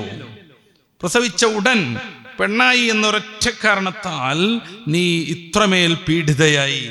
ഇതെന്തുകൊണ്ട് എന്ന് ഖുർആൻ നമ്മളെ മഹ്ശറിൽ നടത്തുന്ന ഒരു ചോദ്യത്തെ ഓർമ്മപ്പെടുത്തുന്നു. വഇദൽ മൗഊദതു സുഇലത്, കുഴിച്ചു മൂടപ്പെട്ട പെൺകുട്ടികൾ ചോദിക്കപ്പെടുമ്പോൾ ബിഅയ്യി ദംബിൻ ഖുതിലത്, എന്തൊരു കാര്യത്തിനാണ് നീ കൊല ചെയ്യപ്പെട്ടത്? ഇത്രമേൽ സ്ത്രീകളോട്, കുട്ടികളോട്, പെൺകുട്ടികളോട്, ഭാര്യമാരോട്, അപ്രകാരം വിധവകളോടൊക്കെ ഇടപെടാൻ, സ്നേഹിക്കാൻ, ഉൾക്കൊള്ളാൻ, പരിഗണിക്കാൻ ഖുർആനും ഹദീസും നമ്മളെ നിർബന്ധിച്ചുകൊണ്ടിരിക്കുന്നു. ഇങ്ങനെയൊക്കെ ആകുമ്പോൾ തന്നെ സ്ത്രീയും പുരുഷനുമുള്ള ശാരീരികവും മാനസികവുമായ വ്യത്യാസത്തെ പരിശുദ്ധ ഇസ്ലാം പരിഗണിക്കുന്നു. ആണും പെണ്ണും ഒന്ന് തന്നെയാണ്, ഒരേപോലെയാണ്, എല്ലാവരും സെയിം ടു സെയിം എന്ന് പറയുന്ന ഫെമിനിസ്റ്റ് വാദം അത് മനുഷ്യബുദ്ധിക്ക് യോജിക്കുന്നതല്ല, ചരിത്രത്തിൻ്റെ ഇതുവരെയുമുള്ള പാഠങ്ങൾക്ക് യോജിക്കുന്നതല്ല, നമ്മുടെ അനുഭവങ്ങൾക്ക് യോജിക്കുന്നതല്ല. അതുകൊണ്ട് തന്നെ പരിശുദ്ധ ഇസ്ലാം ആണും പെണ്ണും വ്യത്യസ്തരാണെന്ന പരമസത്യം അംഗീകരിക്കുന്നു. അതല്ല എന്ന രീതിയിൽ ആണിനെപ്പോലെയാവാൻ പെണ്ണ് ഒരുമ്പെടുന്നതിൻ്റെ ചില പ്രത്യാഘാതങ്ങളാണ് നമ്മൾ തുടക്കത്തിൽ സൂചിപ്പിച്ചത്. ശാരീരികമായി തീർച്ചയായും പെണ്ണ് ആണിനേക്കാൾ ശക്തി കുറഞ്ഞവരാണ്, ഒരു തർക്കമല്ലതിൽ. പെണ്ണിൻ്റെ ശരീരം ശരിക്കും ഒരു ഫ്ലെക്സിബിളായിട്ട് അള്ളാഹു സൃഷ്ടിക്കുന്നു. അങ്ങനെ തന്നെ വേണം താനും. നല്ല ഹാർഡായി, നല്ല മസിലൊക്കെ പൊങ്ങി പരുപരുത്ത രീതിയിൽ സ്ത്രീയുടെ ശരീരമായാൽ മാനവകുലം നിലനിൽക്കാൻ എന്നല്ല, ജൈവവർഗത്തിൻ്റെ നിലനിൽപ്പിന് പടച്ച റബ്ബ് സംവിധാനിച്ച ആണും പെണ്ണും തമ്മിലുള്ള ലൈംഗിക ബന്ധം പോലെയുള്ള സംഗതികൾക്ക് അത് വലിയ വിഘാതമായി മാറും. പുരുഷനെപ്പോലെ മുഴുവൻ രോമാവൃതമായ ശരീരം, പുരുഷനെപ്പോലെ താടി മീശ, പുരുഷനെപ്പോലെ നല്ല മസിലും നല്ല ഒരൊക്കെയുള്ള ശരീരം ആയിക്കഴിഞ്ഞാൽ അത് സമൂഹത്തിൻ്റെ മുന്നോട്ടുള്ള സുഭഗമായ ചലനത്തിന് വിഘാതമാകും. അതുകൊണ്ട് സ്ത്രീ അതൊക്കെ ഉൾക്കൊള്ളാൻ പറ്റും വിധത്തിലാണ് അവരെ പടച്ചിട്ടുള്ളത്. സ്ത്രീയുടെ ശരീരത്തിൽ ഓരോ ഭാഗവും പരിശോധിക്കുക. നെയ്ക്കഡ് വുമൺ പോലെയുള്ള പുസ്തകങ്ങളുണ്ട്. മനുഷ്യൻ്റെ ആണിൻ്റെയും പെണ്ണിൻ്റെയും ശരീരത്തിൻ്റെ ഓരോ ഭാഗത്തെയും അതിൻ്റെ ധർമ്മത്തെയും പഠിപ്പിക്കുന്ന നല്ല സയൻറ്റിഫിക്കായ പുസ്തകങ്ങൾ. നമ്മുടെ എടുപ്പ് പോലെയല്ല സ്ത്രീകളുടെ എടുപ്പ് ഭാഗം. അത് നമ്മളെപ്പോലെ ഹാർഡാവാൻ പറ്റൂല. അതുകൊണ്ട് തന്നെ മുതിർന്ന സ്ത്രീകൾ പ്രത്യേക പരിശീലനം കിട്ടാതെ സ്പീഡിൽ ഓടിയിട്ടുണ്ടെങ്കിൽ വീണു പോകും. കാരണം അവരുടെ ഈ ഉരഭാഗത്തിൻ്റെ എല്ലുകൾ പ്രത്യേകമായ രീതിയിൽ ഒരു ഫ്ലെക്സിബിളായിട്ടാണ് അത് നിലകൊള്ളുന്നത്. എങ്കിലേ അവരുടെ പ്രസവം സാധ്യമാവുകയുള്ളൂ. പുരുഷനെ പോലെയല്ല. എങ്കിലേ അവരുടെ പ്രസവം സാധ്യമാവുകയുള്ളൂ. അവരുടെ ശരീരം വളരെ സ്മൂത്തായിരിക്കണം. എങ്കിലേ കുഞ്ഞുങ്ങളെ വളർത്തുന്നത് സുഗമമായി നടക്കുള്ളൂ. അവർക്ക് വൈകാരികമായ രീതി കൂടുതലായിരിക്കും. അതുകൊണ്ട് കൂടുതൽ കരയും, പെട്ടെന്ന് ഇമോഷനിളകും, കുട്ടികളോട് പ്രത്യേകമായി സ്നേഹം കൂടും, രോഗികളോട് പ്രത്യേകമായ മമത ഉണ്ടാകും. പുരുഷനെ പോലെയല്ല. പുരുഷന് മാനസികമായി വളരെ കാഠിന്യ ഹൃദയനാകുന്നു. അതുകൊണ്ട് പെട്ടെന്നൊന്നും അവനെ ഇളകൂല. സ്ത്രീകൾ പെട്ടെന്ന് പേടിക്കും, ഭയക്കും. പുരുഷനത് പറ്റില്ല. പുരുഷൻ പെട്ടെന്ന് ഭയക്കുകയും എല്ലാ അർത്ഥത്തിലും പേടിത്തൊണ്ടനുമായിട്ടുണ്ടെങ്കിൽ മനുഷ്യ സമൂഹത്തിന്റെ ചലനം അസാധ്യമാകും. പുരുഷന് സ്ഥിരമായി പുറത്തിറങ്ങി ജോലി ചെയ്യേണ്ടതുണ്ട്. സ്വാഭാവികമായും അവന്റെ ശരീരഭാഗം അതിന് പറ്റും വിധം ഹാർഡായിരിക്കും. ഓരോരുത്തരുടെയും ധർമ്മത്തിനനുസരിച്ചാണ് ശരീരത്തെ സൃഷ്ടിച്ചിട്ടുള്ളത്. അത് അള്ളാഹു അങ്ങനെ സൃഷ്ടിച്ചു എന്ന് പറയുന്നു വിശ്വാസികൾ. ഇനി അതൊന്നുമല്ല, എവല്യൂഷൻ വഴി അങ്ങനെ രൂപപ്പെട്ടു എന്ന് പറയുന്നു ദൈവനിഷേധികൾ. രണ്ടായാലും സ്ത്രീയുടെയും പുരുഷന്റെയും ശരീരത്തിന് പൂർണ്ണമായ രീതിയിൽ വ്യത്യാസമുണ്ട്, മാനസികാവസ്ഥയ്ക്ക് വ്യത്യാസമുണ്ട്. ഇത് സമ്മതിക്കാതെ വയ്യ. അങ്ങനെ വരുമ്പോ കുടുംബത്തിന്റെ ഉത്തരവാദിത്വം, ജോലി ചെയ്യേണ്ടത്, സമ്പാദിക്കേണ്ടത്, വീട് നിർമ്മിക്കേണ്ടത്, ഇങ്ങനെ തുടങ്ങിയ വലിയ കൂടുതൽ ഈ ശക്തി പ്രയോഗിക്കേണ്ട കാര്യങ്ങളിലൊക്കെ പരിശുദ്ധ ഇസ്ലാം പെണ്ണുങ്ങളെ ഒഴിവാക്കി കൊടുക്കുന്നു. ഇസ്ലാം സ്ത്രീകൾക്ക് നൽകിയ കുറേ കാര്യങ്ങളുണ്ട്. നമ്മളതങ്ങ് ഓരോന്നോരോന്നായിട്ട് ഇങ്ങനെ പരിശോധിച്ച് നോക്കാം. സ്ത്രീ ഒരർത്ഥത്തിലും ചെലവഴിക്കേണ്ടവളല്ല. സ്ത്രീ ഒരർത്ഥത്തിലും ചെലവഴിക്കേണ്ടവളല്ല. മാതാപിതാക്കൾക്ക് വേണ്ടി അല്ലെങ്കിൽ മക്കൾക്ക് വേണ്ടി, ഭർത്താവിന് വേണ്ടി ഒന്നും ചെലവഴിക്കൽ പെണ്ണിന് നിർബന്ധമേ ഇല്ല. പെണ്ണിന് സമ്പത്തുണ്ടെങ്കിൽ പോലും അവൾക്ക് ചെലവെടുക്കേണ്ടത് ഭർത്താവിൻ്റെ ബാധ്യതയാണ്. അതുകൊണ്ടാണ് പരിശുദ്ധ ഇസ്ലാം അനന്തരാവകാശം ഓഹരി വെക്കുമ്പോൾ പെണ്ണിന് പകുതി സ്വത്ത് മതി എന്ന് പറയണത്. പുരുഷന് പെണ്ണിന്റെ ഇരട്ടി കിട്ടിയാലും അത് മൊത്തം അങ്ങനല്ല കേട്ടോ. കേവലം 4 ഇടങ്ങളിലേ അത് വരുന്നുള്ളൂ. ഏകദേശം 16-17 ഇടങ്ങളിൽ പുരുഷനും സ്ത്രീയും അനന്തരാവകാശത്തിൽ തുല്യരാണ്. ചിലയിടങ്ങളിൽ സ്ത്രീ പുരുഷനേക്കാൾ കൂടുതൽ കിട്ടുന്നവരാണ്. സ്ത്രീ എന്നർത്ഥത്തിൽ പുരുഷനേക്കാൾ കൂടുതൽ സ്ത്രീക്ക് കിട്ടുന്ന രംഗമുണ്ട്. ഇപ്പൊ പിതാവിന്റെ സ്വത്തിൽ ആൺകുട്ടിയും പെൺകുട്ടിയും ഉണ്ടെങ്കിൽ ഒരു ഉദാഹരണം പറയാം, പെണ്ണിന്റെ പകുതിയും ആണിന് ഇരട്ടിയാണ് വരിക. ഈ പകുതി തന്നെ എന്തിനാണെന്നുള്ളതാണ് നമ്മൾ ആലോചിക്കേണ്ടത്. കാരണം പെണ്ണിന് ചെലവഴിക്കേണ്ടതില്ല. ഈ പകുതി സ്വത്ത് അവൾക്ക് പോക്കറ്റ് മണിയായിട്ട് സൂക്ഷിക്കാം, അവളുടെ ആവശ്യത്തിന് ഉപയോഗപ്പെടുത്താം, സ്വന്തം ആവശ്യത്തിന് ഉപയോഗപ്പെടുത്താം.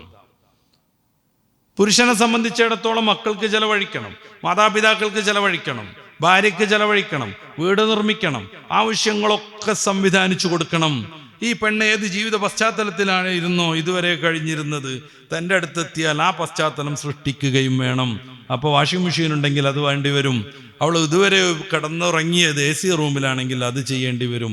സ്വന്തം കാശ്, പുരുഷന്റെ നേർപകുതി സ്വന്തം ആവശ്യത്തിന് മാത്രം ഉപയോഗിക്കാൻ പെണ്ണിന് സമ്മതം കിട്ടുന്നു. നേരെ മറിച്ച് പുരുഷന് അതിൻ്റെ എല്ലാം ഉത്തരവാദിത്വം ഇസ്ലാം ഏൽപ്പിക്കുന്നു. അങ്ങനെ വരുമ്പോൾ പകുതി സ്വത്ത് തന്നെ പെണ്ണിന് ധാരാളമാണെന്ന് മനസ്സിലാകും. ഒന്ന്. രണ്ടാമത്, ഈ പെണ്ണ് ഏതെങ്കിലും ഒരു ഭർത്താവിൻ്റെ ഭാര്യയാണ്. സ്വാഭാവികമായി അയാളുടെ മാതാപിതാക്കളുടെ അനന്തരാവകാശം ഇരട്ടിയായിട്ട് ഇയാൾക്ക് കിട്ടും. അപ്പൊ സമൂഹത്തിൽ പൊതുവെ നോക്കുമ്പോൾ ഈക്വലാവും. കുടുംബം എന്നുള്ള രീതിയിൽ നോക്കുമ്പോൾ ഈക്വലായിട്ട് വരും. അനന്തരാവകാശത്തിന്റെ വിഷയങ്ങൾ വിശാലമായി സംസാരിക്കേണ്ടത് ഈ വേദിയിലല്ല. ഞാൻ സൂചന നൽകുക മാത്രം ചെയ്തു. പെണ്ണിന് ഇസ്ലാം ഒരിക്കലും ചെലവഴിക്കൽ നിർബന്ധമാവുന്നില്ല.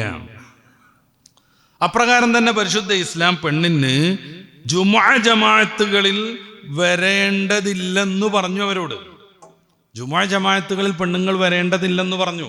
അത് വെറുതെ വരേണ്ട എന്ന് പറയല്ല, ഈ നമ്മൾ പള്ളിയിൽ പോയി നിസ്കരിക്കുന്നതിൻ്റെ എത്രയോ ഇരട്ടി പ്രതിഫലം അവർ വീട്ടിൽ വെച്ച് നിസ്കരിച്ചാൽ കിട്ടുമെന്നും കൽപ്പിച്ചു, പറഞ്ഞു, പ്രഖ്യാപിച്ചു. നബി സല്ലല്ലാഹു അലൈഹി വസല്ലം തങ്ങളുടെ അടുത്ത് വന്നു. ഉമ്മു ഹുമൈദിനി സായിദിയ റളിയല്ലാഹു അൻഹാ. അവർ വന്നിട്ട് വളരെ മനോഹരമായ വിഷയം അവതരിപ്പിക്കുന്നത്. എൻ്റെ സ്വന്തം അഭിപ്രായത്തിന് വന്നതല്ല, ഞാൻ ഒരു സമൂഹത്തിന്റെ പ്രതിനിധിയാണ്. പുരുഷന്മാർ യുദ്ധത്തിന് പോകുന്നു, കൂലി സമ്പാദിക്കുന്നു. പുരുഷന്മാർ ജമാഅത്തുകളിൽ പങ്കെടുക്കുന്നു, കൂലി സമ്പാദിക്കുന്നു. ഞങ്ങൾക്ക് അതിനൊന്നും അവസരം കിട്ടണില്ല. റസൂലുള്ളാഹി സ്വല്ലല്ലാഹു അലൈഹി വസല്ലം തങ്ങൾ അവരോട് വളരെയേറെ ഹൃദ്യമായ ഭാഷയിൽ പ്രതികരിച്ചു. അങ്ങയുടെ താല്പര്യം എനിക്കറിയാം. അതേതാ ജമാഅത്ത് നോക്കണം. റസൂലുള്ളാഹി ഇമാമാണ്. സിദ്ദീഖ് റളിയല്ലാഹു അൻഹുവിനെ പോലെയുള്ളവരൊക്കെ മുഅ്മിനീങ്ങളാണ്. മദീനത്തെ പള്ളിയിലാണ് മറ്റ് പള്ളികളെക്കാൾ 10,000 ഇരട്ടി കൂടുതൽ പുണ്യം കിട്ടുന്ന പള്ളി. എനിക്കറിയാം അങ്ങയുടെ താല്പര്യം. പക്ഷേ റസൂലുള്ളാഹി വിശദീകരിച്ചു കൊടുത്തു. നിന്റെ വീടിൻ്റെ സിറ്റൗട്ട് നിസ്കരിക്കൽ ഈ പള്ളിയിൽ നിസ്കരിക്കുന്നതിനേക്കാൾ കൂടുതൽ നിനക്ക് പുണ്യം കിട്ടും. നിന്റെ വീടിൻ്റെ ഡൈനിങ് ഹാളിൽ നിസ്കരിക്കൽ ഈ നിന്റെ വീടിൻ്റെ സിറ്റൗട്ട് നിസ്കരിക്കുന്നതിനേക്കാൾ നിനക്ക് പുണ്യം കിട്ടുന്നതാണ്. നിന്റെ വീടിൻ്റെ റൂമിൻ്റെ അകത്ത് നിസ്കരിക്കൽ ഡൈനിങ് ഹാളിനേക്കാൾ പുണ്യം കിട്ടും. നിന്റെ സ്വകാര്യമായൊരു പ്രത്യേക റൂമിൽ ആരാരുമില്ലാത്ത പ്രവേശിക്കാത്ത നിന്റെ സ്വകാര്യമായ റൂമിൽ വെച്ച് നിസ്കരിക്കൽ പൊതു റൂമിൽ നിസ്കരിക്കുന്നതിനേക്കാൾ ശ്രേഷ്ഠമാണ്. സഹിഹായ ഹദീസാണിത്. അപ്പൊ ഇന്ന് നമ്മുടെ പള്ളിയിൽ പോയി ഒരു പെണ്ണ് നിസ്കരിക്കുന്നതിനേക്കാൾ അവർക്ക് വീട്ടിൽ വെച്ച് നിസ്കരിച്ചാൽ റസൂലുള്ളാഹി സ്വല്ലല്ലാഹു അലൈഹി വസല്ലം തങ്ങളുടെ പള്ളിയിൽ നിസ്കരിച്ചതിന്റെ പുണ്യം കിട്ടും. കാരണം ഉമ്മു ഹുമൈദിനി സായിദിയ റളിയല്ലാഹു അൻഹയുടെ വീട്ടിന് മുത്തറസൂലിന്റെ പള്ളിയേക്കാൾ എന്തോ ശ്രേഷ്ഠത ഉള്ളത് കൊണ്ടല്ല റസൂൽ അവിടെ വെച്ച് നിസ്കരിച്ചാൽ ഇവിടെ നിസ്കരിക്കുന്നതിനേക്കാൾ പുണ്യം കിട്ടും എന്ന് പറഞ്ഞത്. അതുകൊണ്ടാണല്ലോ പൊതുവെ ലോകത്തെവിടെയും പെണ്ണുങ്ങൾ പള്ളിയിലേക്ക് പോവാത്തത്. പോണ സമയത്ത് കയറുന്നുണ്ടാവും പലരും, പൊതുവെ കയറലില്ലേ? ഹറമിന്റെ പരിസരത്തുള്ള വീട്ടുകാരെങ്കിലും ഹറമിലേക്ക് നിസ്കരിക്കാൻ വരാറുണ്ടോ? ഇല്ല. മക്കത്തും മദീനത്തും ഹറമിന്റെ പരിസരത്ത് കുറെ വീട്ടുകാരില്ലേ, അറബികൾ താമസിക്കണില്ലേ? അവരാരെങ്കിലും 5 വഖത്തിനും പള്ളിയിലേക്ക് നിസ്കരിക്കാൻ വരാറുണ്ടോ? ഇല്ല. പിന്നെ തവാഫിന് പോകുമ്പോൾ അവിടെ നിസ്കരിക്കേണ്ടി വരും ചിലപ്പോഴൊക്കെ, സിയാറത്തിന് പോകുമ്പോൾ നിസ്കരിക്കേണ്ടി വരും ചിലപ്പോഴൊക്കെ. അതുകൊണ്ടാണല്ലോ ലോക ചരിത്രത്തിൽ ഇതുവരെ അതേ മസ്അല തന്നെ എല്ലാവരും പറഞ്ഞത്. ഇമാം ഷാഫി റളിയല്ലാഹു അൻഹുവിന്റെ ഇഖ്തിലാഫുൽ ഹദീസിലെ വാചകം നമുക്കൊക്കെ അറിയാം. ഹബീബായ നബി സല്ലല്ലാഹു അലൈഹി വസല്ലം തങ്ങളുടെ ഭാര്യമാർ, അവിടുത്തെ പെൺമക്കൾ, അവിടുത്തെ സേവികമാർ, റസൂലിന്റെ അമ്മായിമാർ, റസൂലിന്റെ ബന്ധപ്പെട്ട മറ്റു സ്ത്രീകൾ, പെണ്ണുങ്ങൾക്ക് പള്ളിയിൽ പോയി എന്തെങ്കിലും പുണ്യം കിട്ടാനാകുമെങ്കിൽ ഇവര് പള്ളിയിലേക്ക് പോകുമായിരുന്നു. പക്ഷെ അവരാരും പള്ളിയിലേക്ക് പോയില്ല. ആയിഷ ബീവി പള്ളിയിൽ പോയി നിസ്കരിക്കുന്നത് നമ്മൾ കാണുന്നില്ലേ? ആദ്യഘട്ടത്തിൽ സ്ത്രീകൾ പള്ളിയിലേക്ക് പോയിരുന്നു എന്നുള്ളതിൽ തർക്കമൊന്നുമില്ല. അതിന് അതിൻ്റെതായ ലക്ഷ്യങ്ങളുണ്ട്. ഞാൻ വേറെ രീതിയിലല്ല സംസാരിക്കുന്നത്. നമ്മൾ ആലോചിച്ച് നോക്കുക, അതിൻ്റെ ശേഷം വന്ന പണ്ഡിതന്മാരുടെയൊക്കെ പ്രഖ്യാപനങ്ങൾ. പരിശുദ്ധ ഖുർആൻ 33-ാം അധ്യായം സൂറത്തുൽ അഹ്സാബിന്റെ 33-ാമത്തെ വാക്യം, വഖർന ഫീ ബുയൂതികുന്ന വലാ തബറജ്ന തബറുജൽ ജാഹിലിയ്യത്തുൽ ഊല വഅഖിംനസ് സ്വലാ. പെണ്ണുങ്ങൾ ആവശ്യത്തിന് മാത്രമേ പുറത്തിറങ്ങാവൂ, അല്ലാതെ പുറത്തിറങ്ങരുത്. വീട്ടിൽ വെച്ച് നിസ്കരിക്കണം. നമ്മൾ ആലോചിച്ച് നോക്കുക, പിൽക്കാലത്തുള്ള പണ്ഡിതന്മാർ, ഇതുവരെയുള്ള പണ്ഡിതന്മാരുടെ ചരിത്രം ആലോചിച്ച് നോക്കുക. അല്ലാമ മൗദൂദിക്ക് അൽ ഹിജാബ് എന്ന് പറയുന്ന ഒരു ഗ്രന്ഥം തന്നെ ഉണ്ട്. എത്ര മനോഹരമായാണ് ഇസ്ലാമിൻ്റെ ഈ സ്ത്രീ സംബന്ധിയായ വിഷയങ്ങൾ അദ്ദേഹം ആ ഗ്രന്ഥത്തിൽ അവതരിപ്പിക്കുന്നത്. അദ്ദേഹത്തിന്റെ തഫ്ഹീമുൽ ഖുർആനിൽ സ്ത്രീകളുമായി ബന്ധപ്പെട്ട സൂറത്തുൻ നിസായിലെയും സൂറത്തുൻ നൂറിലെയും വചനങ്ങൾ പരിശോധിക്കുക. സ്ത്രീ എത്രമേൽ അച്ചടക്കത്തോടുകൂടെ ജീവിക്കണമെന്നും എത്രമേൽ അവരുടെ വീടിനെ നിർബന്ധമായും വാസസ്ഥാനമായി കണക്കാക്കണമെന്നും അദ്ദേഹം വിശദീകരിക്കുന്നുണ്ട്. സയ്യിദ് സാബിക്കിന്റെ ഫിഖ്ഹ് സുന്ന നമ്മൾ നോക്കുക. പൊതുവെ കേരളത്തിലെ ഇസ്ലാമിക സംഘടനകളൊക്കെ അംഗീകരിക്കുന്ന ഇബ്നുൽ ഹസമുല്ലാഹിരിയുടെ അൽ മുഹല്ല നമ്മൾ വായിച്ചു നോക്കുക. അപ്പൊ ചരിത്രത്തിന്റെ അങ്ങേ തല മുതൽ ഇമാം ഷാഫി തങ്ങൾ മുതൽ ഇതുവരെയുള്ളവരൊക്കെ ഇതേ ദർശനം തന്നെ വെച്ച് പുലർത്തി. സൗദിയിൽ ഈയിടെയൊക്കെ ജീവിച്ചു പോയിരുന്ന കുറേ പണ്ഡിതന്മാരെ നമ്മൾ പരിശോധിക്കാം. അൽബാനി ഹദീസ് നിവാരണത്തിൽ അതിൻ്റെ ശരി തെറ്റുകൾ മനസ്സിലാക്കാൻ കേരളത്തിലെ പ്രമുഖ സംഘടനകളൊക്കെ ഏറ്റവും വലിയ ആളായിട്ട് കണക്കാക്കുന്ന അൽബാനി, സ്ത്രീകൾ ഹറമിലേക്ക് പള്ളിയിലേക്ക് വരരുതെന്ന് അദ്ദേഹത്തിന്റെ ഫത്വയുണ്ട്. അതിനുശേഷം ഇബ്നുൽ ബാസ് അദ്ദേഹത്തിന്റെ ഫത്വയുണ്ട്. അതിനുശേഷം ഷെയ്ഖ് ഉസൈമീൻ അദ്ദേഹത്തിന്റെ ഫത്വയുണ്ട്. ഇത് പെണ്ണുങ്ങളെ അവഗണിക്കുന്നതല്ല, ഞങ്ങളും പോരണ്ടേന്നല്ല. വീട്ടിലിരുന്നാൽ ഇതിലേറെ പുണ്യം കൊടുക്കുന്നു. ഇതൊരു പള്ളിയുടെ കാര്യത്തിൽ മാത്രമൊന്നുമല്ല കേട്ടോ.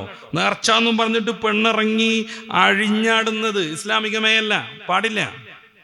നേർച്ച എന്ന് പറയാം. നേർച്ചക്കൊക്കെ ഡെഫിനിഷൻ ഉണ്ട് ഖുർആനും നമ്മുടെ ഗ്രന്ഥങ്ങളിൽ പറഞ്ഞ. അതിൻ്റെ പേരിൽ പുറത്തിറങ്ങുക, പൂരത്തിൻ്റെ പേരിൽ പുറത്തിറങ്ങുക, സമ്മേളനങ്ങളുടെ പേരിൽ പുറത്തിറങ്ങുക, സിയാറത്തിന്റെ പേരിൽ പുറത്തിറങ്ങുക. പെണ്ണുങ്ങൾക്ക് നിശ്ചിതമായ രീതിയിലുള്ള അദബും ചിട്ടയൊക്കെ പാലിച്ചിട്ടുണ്ടെങ്കിൽ പുണ്യം കിട്ടൽ അവിടെ ചെന്നാൽ മാത്രം സാധ്യമാകുന്ന കാര്യങ്ങളൊക്കെ ചെയ്യാൻ പറ്റും. ആരാധനയുമായി ബന്ധപ്പെട്ടതാണ് കേട്ടോ ഞാൻ ഈ പറയുന്നത്. ജോലിയിലേക്ക് നമുക്ക് പിന്നെ വരണം. അതല്ലാതെ അഴിഞ്ഞാടിക്കൊണ്ടുള്ള സിയാറത്തുകൾ, പിടുത്തം വിട്ട ഉംറ യാത്രകൾ പറയാണ്ട വയ്യ. ഫർളായ ഉംറ നിർവഹിച്ചു, ഹജ്ജ് നിർവഹിച്ചുവെങ്കിൽ പിന്നെ സുന്നത്തായ ഉംറയോ ഹജ്ജോ ചെയ്യണമെങ്കിൽ മഹറം നിർബന്ധം. തനിക്ക് കെട്ടാൻ പാടില്ലാത്ത വാപ്പയോ മകനോ സഹോദരനോ ഭർത്താവോ നിർബന്ധം. അതില്ലാതെ സുന്നത്തായ ഹജ്ജിന് പോകാൻ പറ്റില്ല, ഉംറക്ക് പോകാൻ പറ്റൂല. ചില ആളുകൾക്ക് അത് പെണ്ണുങ്ങളും ആണുങ്ങളും കൂടുതൽ കൂടുതൽ ഉംറക്ക് വരേണ്ടത് ആവശ്യമായിരിക്കും അവരുടെ ഉപജീവനത്തിന്റെ മാർഗമായിട്ട്. പക്ഷെ ആണും പെണ്ണും ഒന്നിച്ചു ചേർന്ന് ഹിജാബില്ലാതെ മുട്ടിയുരുമ്മി യാത്ര പാടുണ്ടോ? പാടില്ല. വാജിബായ ഉംറക്ക് കുറേയേറെ പെണ്ണുങ്ങളൊക്കെ ഒന്നിച്ചൊരു സംഘമാകുമ്പോൾ ഏകദേശം ഈ ഫിത്നയിൽ നിന്ന് ഒരു നിർഭയത്വമൊക്കെ കിട്ടുമ്പോൾ പാടുണ്ട്. മതിയായ ഫാത്തിമ ബീവി റളിയല്ലാഹു അൻഹ, മതിയാവുന്ന ആയിഷ ബീവി റളിയല്ലാഹു അൻഹ എത്ര ഉംറക്ക് പോയി എന്നുള്ളതിൻ്റെ കണക്കൊന്നും എടുത്ത് നോക്കിയിട്ടുണ്ടോ? എത്ര ഉംറക്ക് പോയി എന്നുള്ളതിൻ്റെ ഒരൊറ്റ പ്രാവശ്യമാണ് ആയിഷ ബീവി റളിയല്ലാഹു അൻഹ ഹജ്ജ് ചെയ്തത്.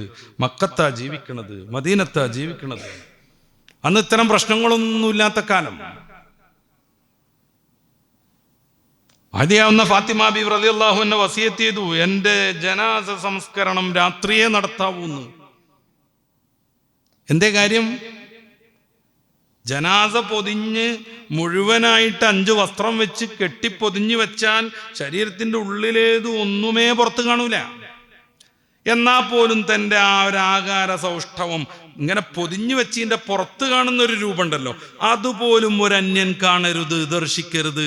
അതുകൊണ്ട് എൻ്റെ ജനാസ സംസ്കരണം രാത്രിയാവണമെന്ന് പുണ്യപ്പൂമാൻ മുത്തുറസൂലിൻ്റെ വിദ്യാഭ്യാസശാലയിൽ നിന്ന് ഓരോ കണികയും നേടിയെടുത്ത സ്വന്തം പുത്രി മഹദിയാം ഫാത്തിമ റളിയല്ലാഹു അൻഹ പറയണ്.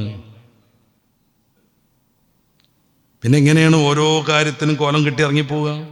മുദ്രാവാക്യം വിളിക്കുന്നതിനെ കുറിച്ച് മൗദൂദി പറയുന്നുണ്ട്, പാടില്ലാന്ന്. സമരരംഗത്ത് സജീവമാകുന്നതിനെ കുറിച്ച് പറയുന്നുണ്ട്, പാടില്ലാന്ന്. ഞാൻ ആദ്യകാല പണ്ഡിതന്മാർ മുതൽ ഇപ്പോ നമ്മുടെയൊക്കെ പരിസരത്തുണ്ടായവർ വരെ അതിൽ പാർട്ടി ഭേദങ്ങളൊന്നുമില്ലാതെ ഇബ്നുൽ അസമുൽ മുതൽ സയ്യിദ് സാബിഖ് വരെ അദ്ദേഹത്തിന്റെ ഫിഖ് സുന്നയുടെ മലയാളം ലഭ്യമാണ് കേരളത്തിൽ. എന്താ പ്രശ്നം? അൽ മർഅതു ഔറത്തുൻ. ഇമാം തുർമുദി നിവേദനം ചെയ്ത ഹദീസിൽ മുത്തറസൂൽ പറഞ്ഞു, പെണ്ണ് എന്ന് പറഞ്ഞാൽ തന്നെ ഔറത്താവുന്നു. ഉറുദു ഭാഷയിലൊക്കെ പെണ്ണിന്റെ പേരന്നെ ഔറത്ത് എന്നാണ്. ഫൈദാ ഖറജത്, അവൾ പുറത്തിറങ്ങിയാൽ ഇസ്തശ്റഫഹ ശൈത്വാൻ, ശൈത്വാൻ നോക്കും, ശൈത്താൻ ഇടപെടും. അതോടുകൂടെ ഇങ്ങനെ താല്പര്യം വന്നുകൊണ്ടിരിക്കും. അതുകൊണ്ടാ ഒരു നടൻ നമ്മുടെ ഈ സിനിമാ ഇൻഡസ്ട്രിയിൽ ഹേമ കമ്മീഷൻ റിപ്പോർട്ടുമായി ബന്ധപ്പെട്ട ചർച്ചകൾക്കിടയിൽ ഞാൻ കയറിപ്പിടിച്ചു എന്നുള്ളത് ശരിയാണ്, പക്ഷേ അവളുടെ ഡ്രസ് കോഡ് പിടിപ്പിക്കുമായിരുന്നു എന്ന് പറഞ്ഞത്. അവളാ ഡ്രസ് കോഡ്, അവളട്ട തുണികുപ്പായം, അവളാ തേച്ച കോസ്റ്റ്യൂമുകൾ കാണുമ്പോ പിടിക്കാതെ നിൽക്കാൻ കഴിയില്ല എന്ന്.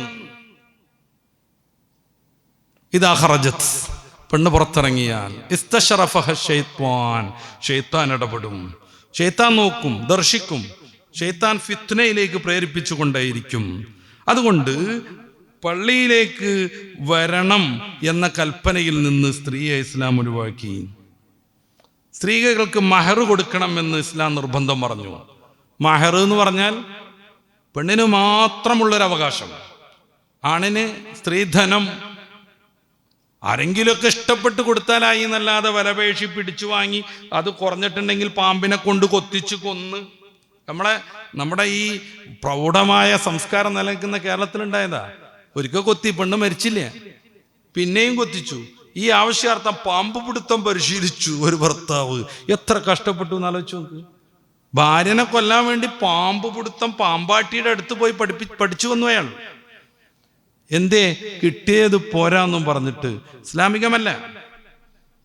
ആരെങ്കിലുമൊക്കെ മകളെ കെട്ടിക്കുമ്പോൾ ഭർത്താവിനും മകൾക്കും ഒരു സൗകര്യമാവട്ടെ എന്ന് കരുതിയിട്ട് ഇഷ്ടപ്രകാരം ലോണൊന്നും എടുത്ത് കാറ് വാങ്ങാതെ, അല്ല തെക്ക് ഭാഗത്തേക്കൊക്കെ പോയാൽ 2-3 ഏക്കർ കൊടുക്കണം, 19 പവൻ കൊടുക്കണം, പിന്നെ കല്യാണച്ചെലവ് മൊത്തം പെണ്ണിൻ്റെ വാപ്പ എടുക്കണം. അതൊക്കെ കഴിഞ്ഞിട്ട് അത്യാവശ്യം കൊള്ളാവുന്ന ചെറിയ ലെവലിൽ ഒരു BMW കാറെങ്കിലും വേണം. അതിനു വേണ്ടി കോടികൾ ലോൺ എടുക്കണം. ജീവിതകാലം മുഴുവൻ ഈ ഒരു ലോൺ മനസ്സിലും വെച്ച് കുരിശ് തലയിൽ കയറ്റിയിട്ട് ഇങ്ങനെ ജീവിക്കണം. എന്നിട്ട് കല്യാണത്തിന് ആളൊക്കെ ഇങ്ങനെ വരുമ്പോൾ നമ്മുടെ മോളല്ലേ, അവരുടെ ഇഷ്ടമല്ല നമ്മളിഷ്ടം, അതുകൊണ്ട് ഈ ഒരു കാറ് വാങ്ങി ഇങ്ങനെ അദ്ദേഹം ഇങ്ങനെ പുളിച്ചിത്തരം പറയണം. ഉള്ളിനുള്ളിൽ അല്ലാ അഗ്നിപർവ്വതം അങ്ങനെ പൊട്ടുകയാണ്. കാരണം ഫുൾ ലോണാണ്. എത്രത്തോളം എന്ന് വെച്ചാൽ കാർ എവിടെങ്കിലും ഇടിച്ചു കേടുന്നാൽ മോളോട് പറയും,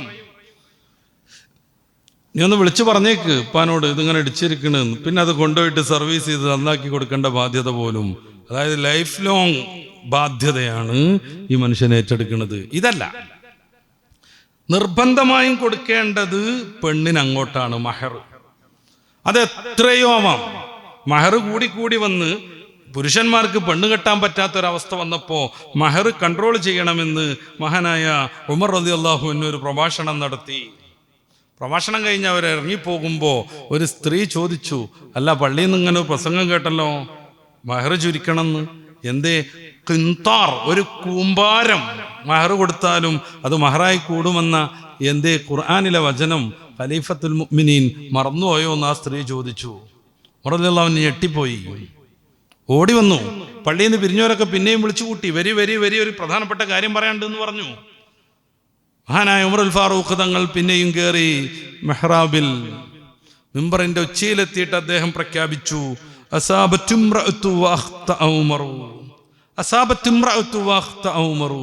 ആ പെണ്ണ് പറഞ്ഞതാണ് ശരി, ഉമറിന് പിഴവ് പറ്റിയിരിക്കുന്നു.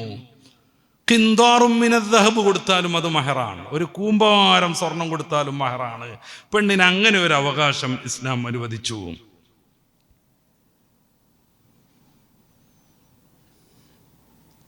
പിന്നെ ഭർത്താവിൽ നിന്നുള്ള അനന്തരാവകാശം പെണ്ണിന് ലഭ്യമാണ്. അത് ആണിന് പെണ്ണിൽ നിന്നും കിട്ടും. പക്ഷെ പ്രശ്നം അതല്ല, സ്വന്തം വാപ്പയുടെ അനന്തരാവകാശം പോലും പെണ്ണിനില്ലാത്ത കാലത്താണ് അള്ളാഹിന്റെ റസൂൽ പരിശുദ്ധ ഇസ്ലാമുമായിട്ട് വരുന്നതും പെണ്ണിന് ഭർത്താവിന്റെ സ്വത്തിൽ പോലും അനന്തരാവകാശം അനുവദിക്കുന്നതും. പിന്നെ ഈ രക്തത്തിന്റെ ജിനായാത്തിന്റെ ഒക്കെ സാക്ഷിത്വത്തിന് പെണ്ണ് വരണ്ട. ഇസ്ലാമിന്റെ ക്രിമിനൽ നിയമങ്ങൾ നടപ്പിലാക്കുമ്പോൾ, എറിഞ്ഞു കൊല്ലുമ്പോൾ, കൈ വെട്ടുമ്പോൾ പെണ്ണ് സാക്ഷിയാവണ്ടെന്ന് പ്രത്യേകം ഖുർആൻ പറഞ്ഞു, ഇസ്ലാം പറഞ്ഞു. അപ്രകാരം തന്നെ പെണ്ണിന് സാക്ഷിത്വം വഹിക്കാൻ കുറേ പ്രയാസങ്ങളുള്ളത് കൊണ്ട് അവരൊറ്റയ്ക്ക് സാക്ഷി വഹിക്കരുതെന്ന് ഇസ്ലാം പ്രഖ്യാപിച്ചു. അത് പെണ്ണിനെ അവഗണിച്ചിട്ടല്ല, അങ്ങനെ ചില വിമർശനങ്ങളുണ്ട്. ഒരു പെണ്ണ് സാക്ഷി നിൽക്കുക എന്ന് പറഞ്ഞാൽ അവർ വൈകാരികമായ താല്പര്യങ്ങൾ കൂടുതലുള്ള ആളുകളാണ്. ഇപ്പൊ കത്തിയോട് ഊരിയിട്ട് കുത്തുന്ന് പറഞ്ഞിട്ട് ഒരു ചെങ്കാതി വേറൊരുത്തന്റെ മേൽ ഓങ്ങുമ്പോഴേക്ക് പെണ്ണ് കണ്ണുപൊത്തി കരഞ്ഞിട്ടുണ്ടാവും, എന്ന് പറഞ്ഞിട്ടുണ്ടാവും. അത് കൃത്യം അങ്ങനെ തന്നെയാണ്. അപ്പൊ അവര് സാക്ഷി നിന്നാൽ ചിലപ്പോഴൊന്നും അത് 100% ശരിയായിക്കൊള്ളണം എന്നില്ല. ഓങ്ങിയത് അവർ കണ്ടിട്ടുണ്ടോ, കുത്തിയത് വേറൊരുത്തനായിരിക്കും ചിലപ്പോ, അത് അവരുടെ അടുത്തേക്ക് എത്തിയിട്ടുണ്ടാവില്ല. അവരുടെ ആർദ്രമായ മനസ്സ് പരിഗണിച്ച് അവരോട് ഈ പരിപാടിക്കൊന്നും വരണ്ടെന്ന് ഇസ്ലാം പറഞ്ഞു. അപ്രകാരം ജിഹാദിന് പെണ്ണ് വരരുതെന്ന് ഇസ്ലാം പറഞ്ഞു. ജിഹാദ് അത്ര മോശം പരിപാടിയൊന്നുമല്ല. രാഷ്ട്രങ്ങൾ ജിഹാദ് നടത്തേണ്ടി വരും, ഭരണകൂടങ്ങൾ ജിഹാദ് നടത്തേണ്ടി വരും. ഇസ്ലാമിലെ ഭരണം നിലനിൽക്കുന്ന സമയത്ത് രാഷ്ട്ര സുരക്ഷയ്ക്ക് വേണ്ടിയിട്ട് ജിഹാദ് വേണ്ടി വരും. അത് ലോകത്തെ എല്ലാ രാഷ്ട്രങ്ങളും നടത്തുന്നതുമാണ്. എല്ലാ രാഷ്ട്രങ്ങളും, ഏകദേശം രാഷ്ട്രങ്ങളൊക്കെ അവരുടെ പ്രധാനപ്പെട്ട ഒരു ബഡ്ജറ്റിലെ പ്രധാന ഭാഗം നീക്കിവെക്കുന്നത് യുദ്ധായുധങ്ങൾ ശേഖരിക്കാനുമാണ്. യുദ്ധത്തിന് പെണ്ണ് വരേണ്ടതില്ലെന്ന് ഇസ്ലാം അവർക്കൊരു പ്രത്യേകമായ ആനുകൂല്യം നൽകി. എന്നല്ല, യുദ്ധത്തിന് നമ്മൾ പോകുമ്പോൾ പ്രതിപക്ഷത്ത് സ്ത്രീകളുണ്ടെങ്കിൽ അവരെ ആക്രമിക്കാതിരിക്കാൻ ശ്രമിക്കാൻ പ്രത്യേകമായ നിർദ്ദേശം കൊടുത്തു. അപ്പൊ ജിഹാദ് വേറൊരു ചർച്ചയാണ്. ഇസ്ലാം ജിഹാദ് അനുവദിച്ചോ ഇല്ലേ എന്നൊക്കെ ചോദിക്കുമ്പോൾ അത് നമ്മൾ വിസ്തരിച്ച് ചർച്ച ചെയ്യേണ്ടതാണ്. പുതിയ കാലത്തും പഴയ കാലത്തും ഒക്കെ അത് സംബന്ധമായി വിശദീകരിക്കുന്ന നല്ല ഗ്രന്ഥങ്ങളുണ്ട്. വേണമെങ്കിൽ തൽക്കാലം അതൊക്കെ ആശ്രയിക്കാം. നമ്മളിപ്പോൾ ഒറ്റവാക്ക് പറയാം, ജിഹാദ് പലപ്പോഴും ചെയ്യേണ്ടി വരുന്നതാണ്. പലപ്പോഴും നമ്മൾ അല്ലെങ്കിൽ ഭരണകൂടം അതിന് നിർബന്ധിതരാവുകയും ചെയ്യും. അത്തരം സന്ദർഭങ്ങളിൽ പെണ്ണുങ്ങൾക്ക് അതിൽ നിന്ന് ഇസ്ലാം ഒഴിവ് കൊടുത്തു.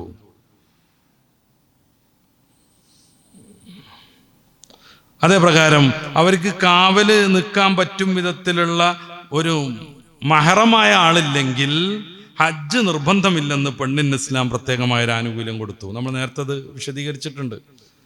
മഹറമായ ആളില്ലെങ്കിൽ, അവരെ കാക്കാനും പോവാനും കൊണ്ടു നടക്കാനും പറ്റിയ ആളില്ലെങ്കിൽ ഹജ്ജ് അവർക്ക് നിർബന്ധമാകുന്നില്ല. അപ്രകാരം തന്നെ ഹൈദ് സന്ദർഭത്തിൽ ത്വലാഖ് ചൊല്ലൽ ഹറാമാക്കി വെച്ചു. കാരണം അവരുടെ ഗർഭം ചിലപ്പോൾ കൂടിപ്പോകും, അവർക്ക് പ്രയാസങ്ങൾ ചിലപ്പോൾ ഉണ്ടായിത്തീരും, അവരുടെ യുദ്ധക്കാലം കൂടിപ്പോകും. ഇങ്ങനെ കുറേ സംഭവങ്ങൾ അതിനെ തുടർന്ന് വരുന്നത് കൊണ്ട് അവർക്ക് അങ്ങനെ ഒരു ആനുകൂല്യം കൊടുത്തു.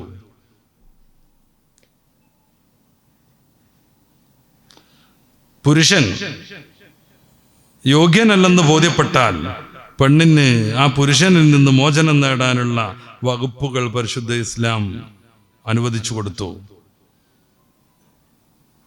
പിന്നെ വലിയനെ കൂടാതെ നിക്കാഹ് പാടില്ലെന്ന് ഇസ്ലാം പറഞ്ഞു. എന്തുകൊണ്ട്? പെണ്ണുങ്ങളെ സംബന്ധിച്ചിടത്തോളം അവരുടെ സ്വഭാവം നോക്കുമ്പോൾ, അവരുടെ ശരീരപ്രകൃതം നോക്കുമ്പോൾ ഇതൊക്കെ തീരുമാനിക്കാനും മനസ്സിലാക്കാൻ പറ്റുന്ന ഒരാളുടെ സപ്പോർട്ട് വേണം. അല്ലെങ്കിൽ പലപ്പോഴും പെട്ടുപോകുമെന്ന് പറഞ്ഞാൽ ഊരാകുരുക്കിൽ പെട്ടുപോകും. ഒരാളെ കുറിച്ചൊരു ഒരു കഥ, ഈടെ നടന്നൊരു വിവാഹത്തെക്കുറിച്ചൊരു കഥ അദ്ദേഹത്തിൻ്റെ സുഹൃത്ത് കഴിഞ്ഞ വെച്ച് എന്നോട് പറഞ്ഞു. കരച്ചിൽ വരും. പണ്ട് മുതൽ അദ്ദേഹം 100 ചില്ലാൻ പവൻ ഏക മകൾക്ക് വേണ്ടി തയ്യാറാക്കി വെച്ചിട്ടുണ്ട്. അയാൾക്ക് ആൺകുട്ടികളും ഇല്ല പെൺകുട്ടികളും ഇല്ല, അവളല്ലാതെ. അവർ ഗൾഫിൽ നിൽക്കുമ്പോൾ അങ്ങനെ പലപ്പോഴും സംസാരിക്കും അത്രേ, നിങ്ങളുടെ ടീം പെണ്ണുങ്ങളുടെ വിദ്യാഭ്യാസം ആറാമാക്കി അങ്ങനെ ഇങ്ങനെയെന്നൊക്കെ പറഞ്ഞ് ഇദ്ദേഹം എപ്പോഴും സംസാരിക്കും. മോളെ കല്യാണത്തിന് വിളിച്ചു. മോളെ കല്യാണത്തിന് പോയപ്പോൾ ഇയാളുണ്ട് ഒരു കീറിപ്പറഞ്ഞ തുണിയും ഒരു ടീഷർട്ടും എടുത്ത് ആദ്യ രംഗത്തൊക്കെ അങ്ങനെ ഉണ്ട്. പിന്നെ നിക്കാഹിൻ്റെ സമയത്ത് അയാൾ മുങ്ങി വാപ്പനെ ഏൽപ്പിച്ചു. അങ്ങനെ വാപ്പ നിക്കാഴിച്ചു കൊടുത്തു. ഇയാൾക്ക് ഭയങ്കര കൗതുകമായി കൂട്ടുകാരനെ. ഈ കൂട്ടുകാരെ അയാളെ ഫോൺ വിളിച്ചു, മോളെ നിക്കാഹിൻ്റെ സമയത്ത് നീ അങ്ങടെ മുങ്ങിയത് എവിടെയെന്ന് ചോദിച്ചിട്ട്. അത്ര തന്നെ, ആരാച്ച നടത്തട്ടെ, ഞാൻ അതിലൊന്നുമില്ല. അപ്പോൾ ഇയാൾ ചോദിച്ചു, ഇത്ര എന്ത് പരിപാടി, ആകെ ഒരു മോളല്ലുള്ളൂ, നീ നമ്മൾ ഗൾഫിലുള്ള കാലം മുതൽ അവൾക്ക് വേണ്ടി വാദിച്ചുകൊണ്ടിരിക്കുന്ന ആളല്ലേ. ഒക്കെ ശരിയാണ്, ആ 100 പവനിൽ 1 പവൻ പോലും ഞാൻ അവൾക്ക് കൊടുത്തിട്ടില്ല. അപ്പം എന്തേ സംഭവിച്ചത്? പണ്ടൊക്കെ നീ പറഞ്ഞതാ ശരിയെന്ന് ഇപ്പം എനിക്ക് ബോധ്യമായി, ഇപ്പം തൽക്കാലം എത്ര മതി പറഞ്ഞാൽ അയാൾ ഫോൺ സ്വിച്ച് ഓഫ് ചെയ്തു എന്നാണ്. കഥയുടെ ബാക്കിയിലേക്ക് നമ്മൾ കടക്കുമ്പോൾ ഈ പെണ്ണൊരു ചെക്കനെ പരിചയപ്പെട്ടു. അവൻ തനി ഫ്രോഡാണ് എന്നാണ് ഇദ്ദേഹത്തിൻ്റെ അന്വേഷണത്തിൽ മനസ്സിലായത്. വേറെ ആരായാലും കുഴപ്പമില്ല, ഇവനാൻ കെട്ടിച്ചു തരൂല എന്ന് പറഞ്ഞു. എനിക്കത് മതി, അല്ലെങ്കിൽ ആത്മഹത്യ ചെയ്യുന്നു ഇവളും പറഞ്ഞു. ജ്വല്ലറിക്കാരെ കണ്ടി സാഹസിൽ ഞാൻ തിരൂരുള്ള ജ്വല്ലറിക്കാരനോട് കച്ചവടമൊക്കെ എങ്ങനെ ഉണ്ടെന്ന് ചോദിച്ചപ്പോൾ അദ്ദേഹം വളരെ മോശമാണെന്ന് പറഞ്ഞു. നല്ല വില കൂടിയിട്ടായിരിക്കുമല്ലേ ഞാൻ ചോദിച്ചപ്പോൾ വില കൂടിയിട്ടല്ല, ഇപ്പോൾ പെൺകുട്ടിയും ആൺകുട്ടിയും ചേർന്ന് കല്യാണം ഉറപ്പിക്കുകയാണ്. അതിലേക്ക് സ്വർണത്തിനൊരു ഒരു സാധ്യതയും വരുന്നില്ല. പെൺകുട്ടിയും ആൺകുട്ടിയും ചേർന്ന് കല്യാണം ഉറപ്പിക്കുകയാണ്. അത് സഹകരിച്ചു കൊടുത്താൽ ഔദ്യോഗിക കല്യാണം നടക്കും, അതല്ലെങ്കിൽ അനൗദ്യോഗികമായിട്ട് അവർ കൊണ്ടുപോകും. അപ്പോൾ സ്വർണ്ണം ഒരു സന്തോഷത്തിലൊക്കെ കൊടുത്തു വിടുന്നതല്ലേ, അതിൻ്റെ ഒരു സംഗതി ഇല്ല. നേരത്തെ ഞാൻ പറഞ്ഞ കഥയിൽ 100 ചില്ലാൻ പവൻ ഉണ്ടാക്കി വെച്ചിട്ട് ഒരു പൊടി പോലും കൊടുത്തില്ല. അവൾ എങ്ങനെ പോയി തൊലഞ്ഞു വരട്ടെ എന്നാണ് വാപ്പയുടെ അഭിപ്രായം. അപ്പൊ വലിയ നിശ്ചയിച്ചതാവണം പെണ്ണിന്റെ വിവാഹം. അപ്പൊ സ്വന്തത്തെക്കാളും മകളെ സ്നേഹിക്കുന്ന ഒരു പിതാവിനാണ് ഇവൾക്ക് സ്യൂട്ടബിളായ ഭർത്താവിനെ കുറിച്ച് കൂടുതൽ അറിയുക. അതങ്ങനെ തന്നെ നമുക്ക് ഉൾക്കൊള്ളാൻ പറ്റുള്ളൂ. ഇന്ന് കാണുമ്പോൾ പെണ്ണുങ്ങൾ ചെവി കൊണ്ട് പ്രേമിക്കുന്നു എന്നാണ് ഒരു ആപ്തവാക്യം. ആണുങ്ങൾ കണ്ണുകൊണ്ടും. കാണുമ്പോഴേക്ക് ആകൃഷ്ടരാകുന്നു ആണുങ്ങൾ ഒരു പെണ്ണിനെ കാണുമ്പോഴേക്ക്. നേരെ മറിച്ച് പെണ്ണുങ്ങളോ കേട്ടാൽ മതി, ജസ്റ്റ് ഫോൺ വന്നാൽ മതി, ആ ഫോണിൽ എന്തെങ്കിലും ഒരു ശൃംഗാരം തോന്നിയാൽ മതി, അപ്പോഴേക്കും വാപ്പനേക്കാൾ സ്വന്തം മാങ്ങളെയേക്കാൾ ഓളെ കണ്ടില്ലെങ്കിൽ വിഷമിക്കണ അനുജനേക്കാൾ, ഒരു ദിവസം കണ്ടില്ലെങ്കിൽ വല്ലാതെ വിഷമമുണ്ടാകുന്ന അനുജനേക്കാൾ ഇവനങ്ങോട്ട് ഇഷ്ടപ്പെട്ടു പോകുന്നു. പിന്നെ അവൻ വിളിക്കാൻ കാത്തിരിക്കുകയാണ് ഇറങ്ങാൻ. ഭാവി ജീവിതം എന്തൊക്കെ അതൊന്നും അറിയില്ല. നിരവധിയായ റിപ്പോർട്ടുകളുണ്ട് ഇത് സംബന്ധമായി. ഭാവി ജീവിതം നശിക്കാനാണ് ഇത്തരം സംഗതികളുള്ളത്. അവിടെയാണ് ഇസ്ലാം വലിയനെ കൊണ്ട് കല്യാണം കഴിക്കുന്നതിൻ്റെ പ്രസക്തി വരുന്നത്. ഇങ്ങനെ തുടങ്ങിയിട്ട് കുറേ കാര്യങ്ങൾ പരിശുദ്ധ ഇസ്ലാം സ്ത്രീകൾക്ക് പ്രത്യേകമായി അനുവദിച്ചു കൊടുക്കുന്നു. അതുകൊണ്ടാണ് പെണ്ണ് അവളുടെ വീട്ടിൻ്റെ ഭരണാധികാരിയാണെന്ന് ഇസ്ലാം പറയുന്നത്. ഈയിടെ വരുന്ന സിനിമകളൊക്കെ ഏകദേശം 20 കൊല്ലമായിട്ട്, എനിക്കൊന്നും അറിയില്ല കേട്ടോ, അസംബന്ധമായി വായിച്ച പരിചയം വെച്ച് മാത്രം ഞാൻ പറയാം. 20 വർഷമായി കേരളത്തിൽ ഇറങ്ങുന്ന സിനിമകളൊക്കെ കുടുംബ ബന്ധത്തെ തകർക്കാനുള്ള പ്രമേയങ്ങളാണ് അത്ര ചർച്ച ചെയ്യുന്നത്. കുടുംബബന്ധം തകർക്കണം. വിവിധ സിനിമകൾ ആ തെരായിയായി നമ്മൾ വായിച്ചിടങ്ങളിലൊക്കെ ഉണ്ട്. ഏറ്റവും ലാസ്റ്റ് കേരളത്തിൽ വിവാദമായൊരു സിനിമ ഉണ്ടായി. അത് ആണും തമ്മിലുള്ള ഗേ ലൈംഗിക ബന്ധത്തെ സപ്പോർട്ട് ചെയ്യുന്നതായിരുന്നു. ചില ക്രിസ്ത്യൻ സംഘടനകളൊക്കെ അതിനെതിരെ പ്രതിഷേധമായിട്ട് വന്നു. എന്തുകൊണ്ട്? ഈ ഗേ ആയിട്ടുള്ള പുരുഷൻ, ഗേ ആയിട്ട് അതിൽ അഭിനയിച്ച പുരുഷന്റെ സിനിമയിലെ പേര് ഒരു ക്രിസ്ത്യാനി പേരായിരുന്നു എന്നാണ്. അപ്പൊ ആ ക്രിസ്ത്യാനി പേരുള്ള ഒരാൾക്ക് അത് അഭിനയിക്കാൻ പറ്റൂല, അത് അഭിനയിച്ചാൽ ഞങ്ങൾക്ക് വലിയ മോശമാണ് എന്ന് പറഞ്ഞ് അവർ സമരം ചെയ്തു. അവരുടെ സമരം എത്രമാത്രം ആത്മാർത്ഥാണെന്നുള്ളത് വേറൊരു കഥ. കത്തോലിക്ക സഭയുടെ ഏറ്റവും പ്രസിദ്ധനാകുന്ന മാർപ്പാപ്പ ഇത്തരം ലെസ്ബിയൻ ഗേ വിവാഹങ്ങൾ അനുവദിച്ചിരിക്കുകയാണ് ഇപ്പോൾ. അതായത് ആണിനെ കെട്ടണതും പെണ്ണിനെ കെട്ടണതും അനുവദിക്കണമെന്നും ബിഷപ്പുമാരും പള്ളിയിലെ അച്ഛന്മാരുമൊക്കെ അത്തരം വിവാഹങ്ങളിൽ പങ്കെടുത്തവരെ അനുഗ്രഹിക്കണമെന്നും വിവാഹ കുർബാന നടത്തി കൊടുക്കണമെന്നും അദ്ദേഹം പ്രഖ്യാപിച്ചിരിക്കുകയാണ്. അത് ഏകദേശം 3 കൊല്ലമായി ആ ഒരു രീതിയിലുള്ള പ്രവർത്തനം നടത്തുന്നു. പക്ഷെ ചില കർദിനാൾമാരൊക്കെ എതിർത്തത് കാരണം അദ്ദേഹത്തിന് ഇതുവരെ അത് പ്രഖ്യാപിക്കാൻ കഴിഞ്ഞിട്ടില്ലായിരുന്നു. അദ്ദേഹം അത് ഈയിടെ പ്രഖ്യാപിച്ചു. ഞാൻ ബൈബിളൊന്നും വായിക്കുന്നില്ല. പെണ്ണിനെ പോലെ പുരുഷനോടൊപ്പം ശയിക്കപ്പെട്ടവൻ വധാർഹനാണ് എന്നുള്ള ബൈബിളൊക്കെ എൻ്റെ മുമ്പിലുണ്ട്, ഞാൻ തുറന്നു വെച്ചിട്ടുണ്ട്. പക്ഷെ ഞാനതൊന്നും വായിക്കുന്നില്ല. ബൈബിളിൽ അങ്ങനെയൊക്കെ ഉണ്ടാകുമ്പോഴും ഈ ലിബറലിസം കയറി മേഞ്ഞിട്ട് ആ നിയമങ്ങളൊക്കെ അവിടെ ഇട്ട് പൂട്ടി വെക്കുക എന്നല്ലാതെ നടപ്പിലാക്കാൻ ചില വൈമനുഷ്യങ്ങൾ അവർക്ക് കാണുന്നുണ്ട്. അതവരുടെ കാര്യമാണ്. അപ്പം കേരളത്തിൽ ഈയിടെ നടന്ന് വല്ലാതെ ചർച്ചയായൊരു സിനിമയിൽ ആണും തമ്മിലുള്ള ലൈംഗിക ബന്ധവും സെക്സുമാണ് ചർച്ച ചെയ്തത്. കുടുംബ ബന്ധത്തെ തകർക്കുന്ന രീതിയിലാണ് സിനിമകളൊക്കെ സംവിധാനിക്കപ്പെടുന്നത്. അത്രേ. അതെന്തുകൊണ്ടെന്നറിയില്ല. അതിൻ്റെ ഭാഗമായിട്ടാണ് പെണ്ണിനെ ചാടിച്ചുകൊണ്ട് പോകുന്നത്, അതിൻ്റെ ഭാഗമായിട്ടാണ് ഭാര്യയെ ചാടിച്ചുകൊണ്ട് പോകുന്നത്, അതിൻ്റെ ഭാഗമായിട്ടാണ് കുടുംബ ബന്ധത്തിനൊരു പ്രസക്തിയുമില്ലാത്ത പ്രമേയങ്ങൾ തുടർച്ചയായി സിനിമകളിൽ വന്നുകൊണ്ടിരിക്കുന്നത്. സത്യത്തിൽ മനുഷ്യന്റെ ജീവിതം നല്ല രീതിയിൽ മുന്നോട്ട് പോകാൻ കുടുംബം ഉണ്ടായേ പറ്റുള്ളൂ. കുടുംബം തീർച്ചയായും നിർബന്ധമാണ്. ഈ കുടുംബത്തിന് പകരം പെണ്ണുങ്ങളോടൊക്കെ അവർ മാടി വിളിച്ചിട്ട് കൊണ്ടുപോകുന്ന ചില ലൈംഗിക രീതികളുണ്ട്. Living together. ഒന്ന്, ഇഷ്ടമുള്ള കാലം ഒരു പെണ്ണിനോടൊപ്പം ജീവിക്കുക, അല്ലെങ്കിൽ ഇഷ്ടമുള്ള കാലം ഒരു ആണിനോടൊപ്പം ജീവിക്കുക. അത് കഴിഞ്ഞാൽ ഉപേക്ഷിച്ചിട്ട് പോകുക. നമ്മൾ ആലോചിച്ച് നോക്ക്, ഇതിൻ്റെ ഉപോൽപ്പന്നമായി ഒരു കുഞ്ഞ് ജനിച്ചാൽ ആ കുഞ്ഞിൻ്റെ ഉത്തരവാദിത്വം ആര് നിർവഹിക്കും? ഈ പെണ്ണിൻ്റെ തലയിൽ പെടുന്നു. അവൾക്ക് താല്പര്യം ഉണ്ടെങ്കിൽ അതിനെ വളർത്താം, അല്ലെങ്കിൽ കൊല്ലാം. അതുകൊണ്ടാണ് ഈയിടെ തിരുവനന്തപുരത്ത് ഫ്ലാറ്റിൽ നിന്ന് പ്രസവിച്ച ഉടനെയുള്ള കുട്ടിയെ പാർസൽ വന്ന കവറിലിട്ടിട്ട് പുറത്തേക്ക് വലിച്ചെറിഞ്ഞത്. സ്വന്തം രക്തത്തിൽ പിറന്ന കുഞ്ഞിനെ പാഴ്സൽ കവറിലാക്കിയിട്ട് പുറത്തേക്ക് 6 നില ഫ്ലാറ്റിൽ നിന്ന് പുറത്തേക്ക് എറിയുന്നു. ശുചീകരണ തൊഴിലാളികൾ കണ്ടെത്തുന്നു. എന്തേ? ലിവിങ് ടുഗദറായിട്ട് ജീവിക്കുമ്പോൾ ഗർഭമുണ്ടായി കഴിഞ്ഞാൽ ഒന്നുകിൽ അത് അബോർഷൻ ചെയ്യാം, അവിടെ തന്നെ വെച്ച് ജ്യൂസ് അടിച്ച് കളയാം. DNC എന്നൊക്കെ പറഞ്ഞൊരു സംഗതി ഉണ്ട്, ഞാൻ വായിച്ചിട്ടുണ്ട്. അത് കണ്ടുപിടിച്ചയാൾ കമ്പ്യൂട്ടറൊക്കെ വന്ന് DNC ചെയ്തതിന് ശേഷം ഇനി അത് ചെയ്യൂല എന്ന് പറഞ്ഞു എന്നാണ്. കത്രികയിട്ടിട്ട് ഭ്രൂണത്തിൻ്റെ ഓരോ ഭാഗവും കഷ്ണിച്ച് പുറത്തെടുക്കുന്ന രീതി. ചില ആരോഗ്യ പ്രശ്നങ്ങൾ കൊണ്ട് നിർബന്ധമായൊക്കെ ചെയ്യേണ്ടി വന്നാൽ അതേക്കുറിച്ച് ഞാനിപ്പോൾ മസലൊന്നും പറയണില്ല. നേരെ മറിച്ച് അവിഹിതമായി ഇങ്ങനെ നടന്നിട്ട് ഈ സംഗതികൾ ഉണ്ടാവുമ്പോൾ സ്വകാര്യമായി ഇത്തരം ചില ക്ലിനിക്കുകളൊക്കെ വെച്ചിട്ട് ഇത് മുറിച്ചെടുത്ത് കളയാൻ. കുട്ടിയുടെ ഏത് ഭാഗത്താണ് ആദ്യം എത്തുന്നത് അവിടെ വെച്ചിട്ട് മുറിച്ചെടുക്കുമല്ലോ. കുട്ടിയുടെ മറ്റു ഭാഗങ്ങൾ വേദന കൊണ്ട് പുളയുന്നു.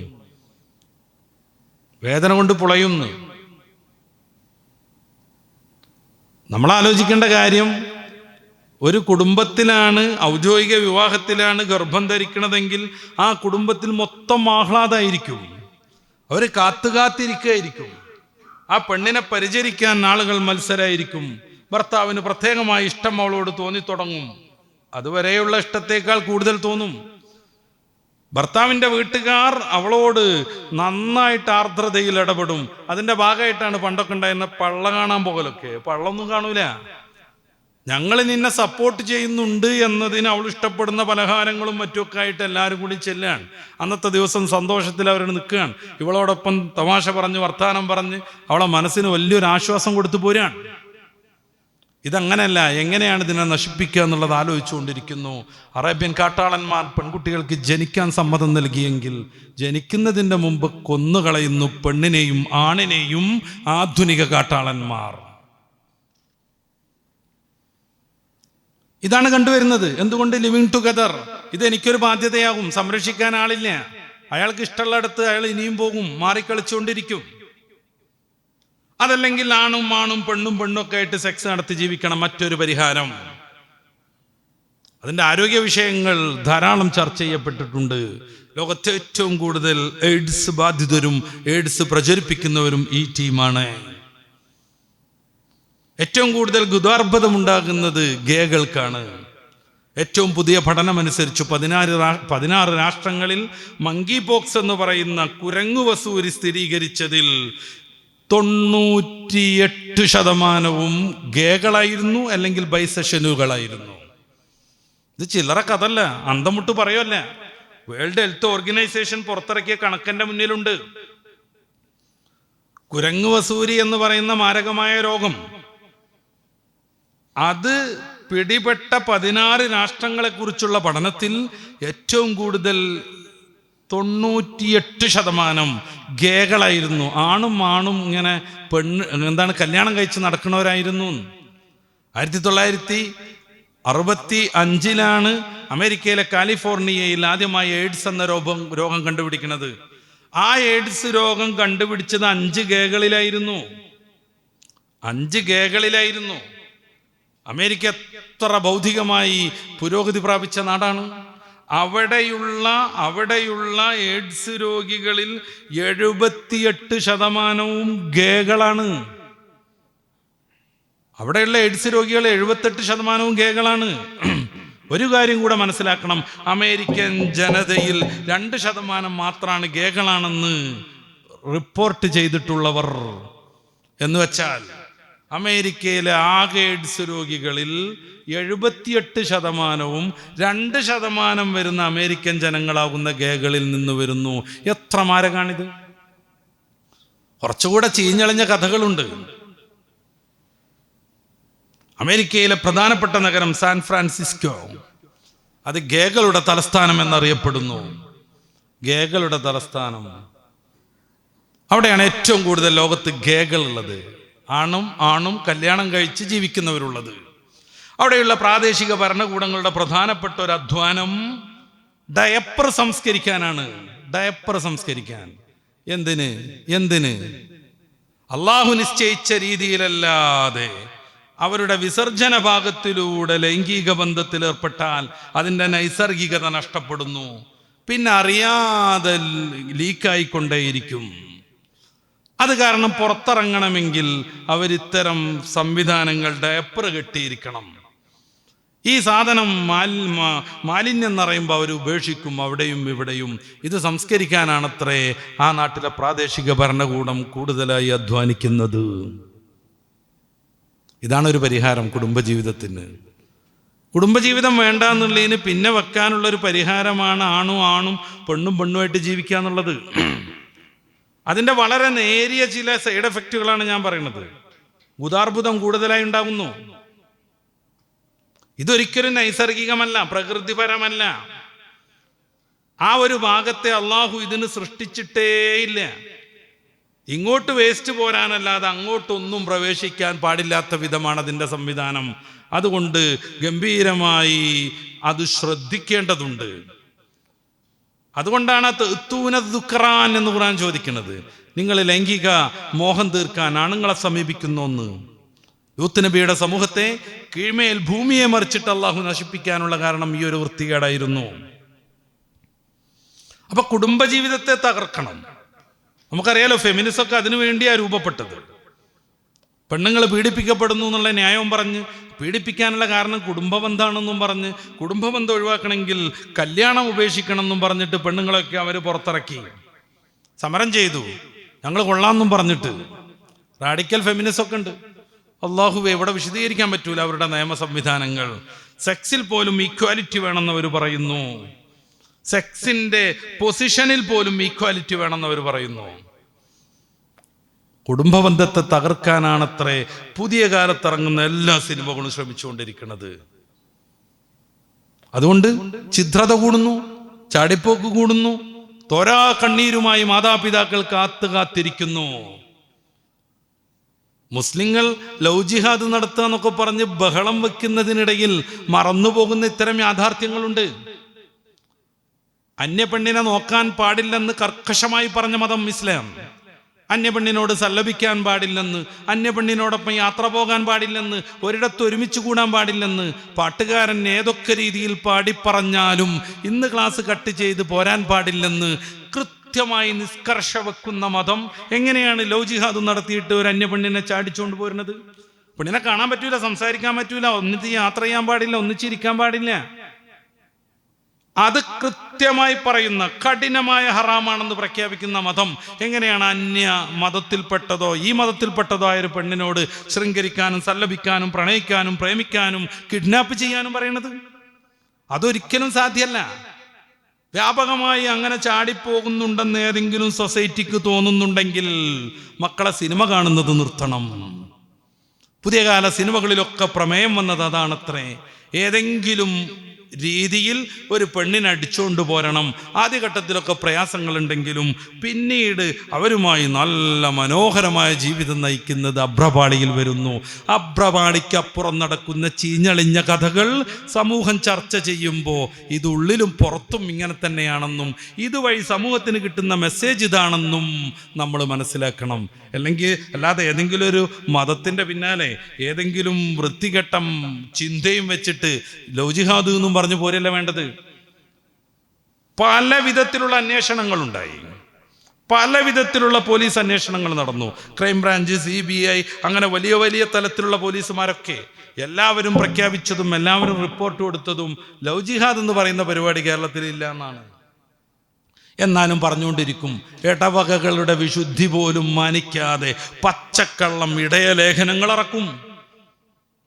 അവരുടെ മാഗസിനുകളിലും അവരുടെ സോഷ്യൽ പ്രസിദ്ധീകരണങ്ങളിലും സോഷ്യൽ മീഡിയ പ്രസിദ്ധീകരണങ്ങളിലും ഇത് തന്നെ പറഞ്ഞുകൊണ്ടിരിക്കും. കുടുംബബന്ധം തകർക്കുന്ന ഈ രീതി മാത്രമല്ല, കേരളത്തിൽ നടന്ന ഒട്ടുമിക്ക കൊലപാതകങ്ങൾക്കും സിനിമ കാരണമാകുന്നു. പേരെടുത്ത് തന്നെ പറയാൻ ഞാൻ പലപ്പോഴും പേപ്പറിൽ നമ്മൾ വായിച്ചതാണ്. ദൃശ്യം എന്ന് പറയുന്ന സിനിമ ഇറങ്ങിയതിന് ശേഷം നിരവധിയായ കൊലപാതകങ്ങൾക്ക് അതാണ് കാരണമായത്. അല്ലെങ്കിൽ അതിൽ നിന്നുള്ള രൂപം സ്വീകരിച്ചാണ് കൊല നടത്തിയത്. മദ്യപാനം വർദ്ധിക്കുന്നു. കേരളത്തിലുള്ള ഒട്ടുമിക്ക ചുതിയുടെയും കാരണം മദ്യവും മയക്കുമരുന്നാണ്. കേരളം ഏറ്റവും കൂടുതൽ ആത്മഹത്യ ചെയ്യുന്ന നാടാണ്. അതിൻ്റെ പ്രധാനപ്പെട്ട കാരണം മദ്യപാനമാണ്. ഹാർട്ട് അറ്റാക്ക് മുതൽ പിടിച്ച് വിവിധങ്ങളായ രോഗങ്ങൾ മദ്യപാനിയെ ബാധിക്കുന്നു. മദ്യപാനത്തിനപ്പുറത്തേക്ക് മയക്കുമരുന്നുകളിലേക്ക് കയറുമ്പോൾ ആ മനുഷ്യൻ ജീവിതത്തിൽ നിന്ന് എന്നേക്കുമായി ഇല്ലാതെയാകുന്നു, നഷ്ടപ്പെടുന്നു. ഇതിന് പ്രേരണ നൽകുന്നത് എന്ത് ടെൻഷൻ ഉണ്ടെങ്കിലും ഒന്നുകിൽ ആത്മഹത്യ ചെയ്യണമെന്ന് സിനിമ പറയണത്, അല്ലെങ്കിൽ മദ്യത്തിൽ അഭയം തേടണമെന്ന് പറയുന്നു. വസ്ത്രത്തിലും വേഷത്തിലും ഹെയർ സ്റ്റൈലിലും വരെ സിനിമാ താരത്തെ അനുകരിക്കുന്ന ചെറുപ്പക്കാരൻ ടെൻഷൻ ഉണ്ടാകുമ്പോൾ കള്ളുടിക്കുന്നതിലായിട്ട് അവനെ മാറ്റി നിർത്തൂല. വൃത്തികെട്ടൊരു വേഷം ഒരു പെണ്ണ് സിനിമയിൽ ഇറക്കി കഴിഞ്ഞാൽ, അവളുടെ ഏകദേശം ഭാഗങ്ങളൊക്കെ പുറത്ത് കാണിച്ചാൽ, അതങ്ങനെ അനുകരിക്കാൻ പെൺകുട്ടികൾ വരി നിൽക്കുന്ന കാലത്ത് ടെൻഷൻ ഉണ്ടെങ്കിൽ കള്ളു കുടിക്കണം, അല്ലെങ്കിൽ ഞരമ്പ് മുറിച്ച് ആത്മഹത്യ ചെയ്യണം എന്ന് സിനിമാ നടി പഠിപ്പിക്കുന്നത് ഇത് കേവലം അഭിനയമാണെന്ന ബോധത്തിൽ നിന്ന് മാറിയിട്ട് ജീവിതത്തിൽ പ്രയോഗവൽക്കരിക്കുന്നു. ഇങ്ങനെ ഒരു കൂട്ടം തിന്മകൾ ഇത് സംവിധാനിച്ചു കൊണ്ടിരിക്കുന്നു. ഇത് കേരളത്തിൽ പ്രചരിപ്പിച്ചുകൊണ്ടിരിക്കുന്നു. ലോകാടിസ്ഥാനത്തിലും അങ്ങനെയൊക്കെ തന്നെയാണ്. അപ്പോൾ പെണ്ണ് മര്യാദക്ക് വീട്ടിലിരിക്കണമെന്നാണ് ഇസ്ലാമിൻ്റെ കാഴ്ചപ്പാട്. അവൾക്ക് പഠിക്കാൻ പോകാം കൃത്യമായ രീതിയിൽ, ആടാനല്ല, പാടാനല്ല, ലവടിച്ച് നടക്കാനല്ല, മരം ചുറ്റി പ്രണയിക്കാനല്ല, അന്യമതക്കാരും അല്ലാത്തവരുമായ സ്വന്തം മതക്കാരുമാകുന്ന ഏതെങ്കിലും സഹപാഠിക്കോ സീനിയർ വിദ്യാർത്ഥിക്കോ വേണ്ടി ശരീരം സമർപ്പിക്കാനല്ല, മുണ്ടഴിക്കാനല്ല, അവർക്ക് തലവെച്ച് കൊടുക്കാൻ കടക്കാൻ വേണ്ടിയിട്ട് തൻ്റെ മടി നിവർത്തി വെക്കാനല്ല. ചില ക്യാമ്പസുകളിൽ നടക്കുന്ന രീതികളെ കുറിച്ച് ആ ക്യാമ്പസിൽ തന്നെയുള്ള ധർമ്മനിഷ്ഠരായ വിദ്യാർത്ഥികൾ ഫേസ്ബുക്കിൽ എഴുതിയതാണ് ഞാനീ പറഞ്ഞത്. പല ക്യാമ്പസുകളിലും രാത്രികളിലും പകലുകളിലും അങ്ങോട്ടും ഇങ്ങോട്ടും ഹോസ്റ്റൽ വിദ്യാർത്ഥികൾക്കും വിദ്യാർത്ഥിനികൾക്കും പോകാം, വരാം, ഒന്നിച്ചിരിക്കാം, ഉറങ്ങാം. ചില ക്യാമ്പസുകൾ അതിനൊരു നിയന്ത്രണം കൊണ്ടുവന്നു. 10 മണിക്ക് ശേഷം പെൺകുട്ടികളുടെ ഹോസ്റ്റലിലേക്ക് ആൺകുട്ടികൾക്ക് പോകാൻ പറ്റൂല എന്ന്. അപ്പോ പെൺകുട്ടിക്ക് ആൺകുട്ടികളുടെ ഹോസ്റ്റലിലേക്ക് പോകാവോ? അത് പറ്റും.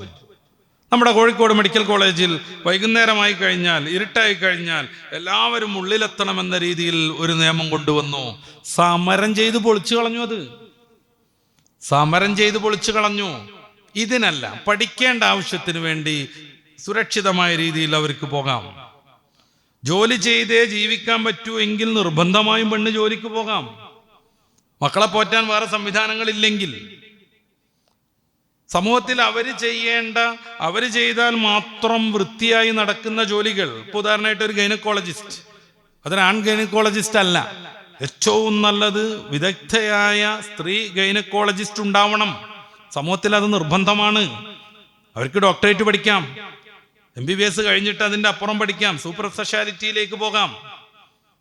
അപ്പോഴൊക്കെയും ദീനും ഹിജാബും ഔറത്തും അന്യപുരുഷന്മാരുമായുള്ള മിംഗ്ലിങ്ങും അവർ സൂക്ഷിച്ചിരിക്കണം. പരമാവധി സൂക്ഷിക്കണം എന്നല്ല, പരമാവധി സൂക്ഷിക്കണം എന്ന് പറഞ്ഞാൽ കുറച്ച് പറ്റുന്നതാണ്, തീരെ പറ്റൂല. പെണ്ണ് വീട്ടിൻ്റെ ഐശ്വര്യമായി നിൽക്കണം. പെണ്ണ് വീട്ടിൻ്റെ ഐശ്വര്യമായി നിൽക്കണം. കാരണം അധ്വാനിക്കാൻ എന്തായാലും ശാരീരികമായും മാനസികമായും കൂടുതൽ യോഗ്യൻ പുരുഷൻ തന്നെയാണ്. ഒരു തർക്കമല്ല അതിൽ. അതുകൊണ്ടാണല്ലോ ഏതെങ്കിലും ഒരു പെണ്ണ് ക്രെയിൻ ഓടിച്ചിട്ടുണ്ടെങ്കിൽ അത് പേപ്പറിൽ റിപ്പോർട്ട് വരുന്നത്. പുരുഷന്മാർ ക്രെയിനോ JCB ഒക്കെ ഓടിക്കുന്നത് പേപ്പർ കൊടുക്കാൻ വിചാരിച്ചാൽ 10-20 പേജിൽ ഇറങ്ങുന്ന പേപ്പറിൽ വേറെ എന്തെങ്കിലും വാർത്ത കൊടുക്കാൻ പറ്റുമോ? ഫുൾ ഓരോ JCB പുരുഷന്മാർ ഓടിക്കണത് കൊടുക്കേണ്ടി വരും. തെങ്ങിൽ പെണ്ണ് കയറിയിട്ടുണ്ടെങ്കിൽ അത് വാർത്താകുന്നത് എന്തുകൊണ്ടാണ്? അതൊരു അപൂർവ സംഭവമായതുകൊണ്ടാണ്. അപ്പൊ ജോലി ചെയ്യാൻ എന്തായാലും യോഗ്യൻ പുരുഷനാണ്. അത് പെണ്ണ് പറ്റിച്ചതുകൊണ്ട് പെണ്ണിനെ ശപിച്ചതൊന്നുമല്ല. ഉൽപ്പത്തി പുസ്തകത്തിൽ അങ്ങനെയാണ് പറയണത്. ആ ഒരു കൺസെപ്റ്റ് ഒന്നും ഇസ്ലാമിലില്ല. പെണ്ണ് ആപ്പിൾ എടുത്ത് കൊടുത്തുകൊണ്ട് പെണ്ണ് പറ്റിച്ചതുകൊണ്ട് പെണ്ണിന് അങ്ങനെ ഒരു അവസ്ഥ വരുത്തി, അവൾക്ക് വേദനാപൂർണമായ പ്രസവം കൊടുത്തു, ഗർഭം കൊടുത്തു, കുഞ്ഞുങ്ങളെ മേയ്ക്കൽ കൊടുത്തു. ഇതൊന്നുമല്ല. ഒരാൾ അങ്ങനെ ആവണം, രണ്ടാളും ഒരുപോലെ ആയിക്കൂടാ. നമ്മൾക്ക് എല്ലാവർക്കും നമ്മുടെ പ്രധാനമന്ത്രിയാകുന്ന മോദിയുടെ അധികാരം കിട്ടിയാൽ ഇന്ത്യ തകർന്നു തരിപ്പണാവും. മോദി അടക്കം നമുക്ക് എല്ലാവർക്കും പ്രസിഡന്റിന്റെ അധികാരം കിട്ടിയാൽ ഇന്ത്യ തകരും. ഒരു സ്കൂളിൽ എല്ലാ അധ്യാപകന്മാരും ഹെഡ് മാസ്റ്ററായി കഴിഞ്ഞാൽ ആ സ്കൂൾ തകരും. അപ്പൊ അതുകൊണ്ട് കുടുംബം എന്ന് പറയുന്ന പ്രസ്ഥാനത്തിൽ ഒരാൾ നെടുനായകത്വം വഹിക്കണം. അത് ശാരീരികമായും മാനസികമായും പുരുഷനാണ് യോഗ്യത. അത് അള്ളാഹു അങ്ങനെ പഠിച്ചു. പ്രകൃതിയിൽ എവല്യൂഷൻ വഴി അങ്ങനെ രൂപപ്പെട്ടു. എന്ത് രീതിയിലാണെങ്കിലും പുരുഷനാണ് നിലവിൽ അതിന് യോഗ്യത.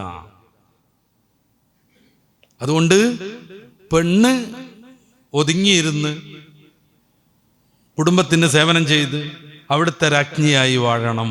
ആ കുടുംബത്തിലാണ് ഏറ്റവും കൂടുതൽ ഐശ്വര്യം ഉണ്ടാവുക. ഇപ്പോ ഒരു കാര്യം കൂടി പറഞ്ഞ് ഞാൻ അവസാനിപ്പിക്കാം. ജോലി ചെയ്യുന്ന പെണ്ണുങ്ങളെ കുറിച്ചുള്ള ചില പഠനങ്ങളുണ്ട്. അവർ മാനസികമായ സമ്മർദ്ദം കൊണ്ട് ഭയങ്കരമായി ബുദ്ധിമുട്ടുന്നു എന്നാണ്. കാരണം ജോലിക്ക് പോകണം, അവിടുത്തെ കൃത്യമായി നടത്തണം, വീട്ടിലെല്ലാ ജോലിയും ചെയ്യാൻ വേണം, ഒരു 3 മണിക്ക് എഴുന്നേൽക്കണം, എന്നിട്ട് കുഞ്ഞുങ്ങളുടെ കാര്യങ്ങളൊക്കെ ചെയ്യണം, സ്കൂളിൽ പോകുന്ന കുട്ടികൾക്ക് വേണ്ടതൊക്കെ തയ്യാറാക്കി വെക്കണം, ഭർത്താവിൻ്റെതടക്കം എല്ലാം അലക്കി അയൺ ചെയ്ത് വെക്കണം, വീടെല്ലാം തൂത്തുവാരി വൃത്തിയാക്കണം, ഭക്ഷണം കഴിച്ചു എന്ന് വരുത്തിയിട്ട് ഓടണം, എന്നിട്ട് 5 മണി വരെ ജോലിശാലയിൽ അവിടെ കഠിനമായി അധ്വാനിക്കണം. അവിടെ നിന്ന് പുറത്തിറങ്ങിക്കഴിഞ്ഞാൽ ഓട്ടാണ്. ആൺ ജീവനക്കാർ വർത്താനം പറഞ്ഞാൽ വരിക, ലാവിഷായി അങ്ങോട്ട് നോക്കി ഇങ്ങോട്ട് നോക്കി മീണ്ടോ നോക്കിയിട്ടാ വരിക. പെണ്ണുങ്ങൾ എവിടെയെങ്കിലും സ്റ്റാഫായിട്ട് ജോലി ചെയ്യുന്നുണ്ടോ, അവരുടെ സമയം കഴിഞ്ഞ് പുറത്തിറങ്ങിയാൽ ഓട്ടാണ്. കാരണം വീട്ടിലെത്തണം, എന്നിട്ട് ബാക്കിയുള്ളതൊക്കെ ചെയ്യണം. ഏകദേശം 12 മണിക്കും 12:30ക്കും കടന്നുറങ്ങണം, 3 മണിക്ക് എഴുന്നേൽക്കണം. ഈ ചക്രം ഇങ്ങനെ തിരിഞ്ഞുകൊണ്ടിരിക്കുന്നു. അതുകൊണ്ട് ഏറ്റവും കൂടുതൽ എനിമിയ വരുന്നു, രക്തക്കുറവ്, കണ്ണിന് ചുറ്റുപുറം കറുത്ത പാട് വരുന്നു, സന്ധികളിലൊക്കെ വേദന വരുന്നു, മുടി കൊഴിഞ്ഞുകൊണ്ടിരിക്കുന്നു. ഇന്ത്യയിൽ 65% പെണ്ണുങ്ങൾക്ക് രക്തക്കുറവ് രോഗമുണ്ടെന്ന് പഠനങ്ങൾ വരുന്നു. കാൾ ജീവനക്കാരുണ്ട് കുറെ. നേരം വെളുക്കോളം വിവിധ അമേരിക്കൻ കമ്പനിയിലെ, ലണ്ടനിലെ കമ്പനിയിലൊക്കെ ഈ വസ്തുക്കളെ കുറിച്ച് അന്വേഷിക്കുമ്പോൾ അതിനിങ്ങനെ ഉത്തരം പറയാൻ വേണ്ടി ഉണർന്നിരിക്കുക.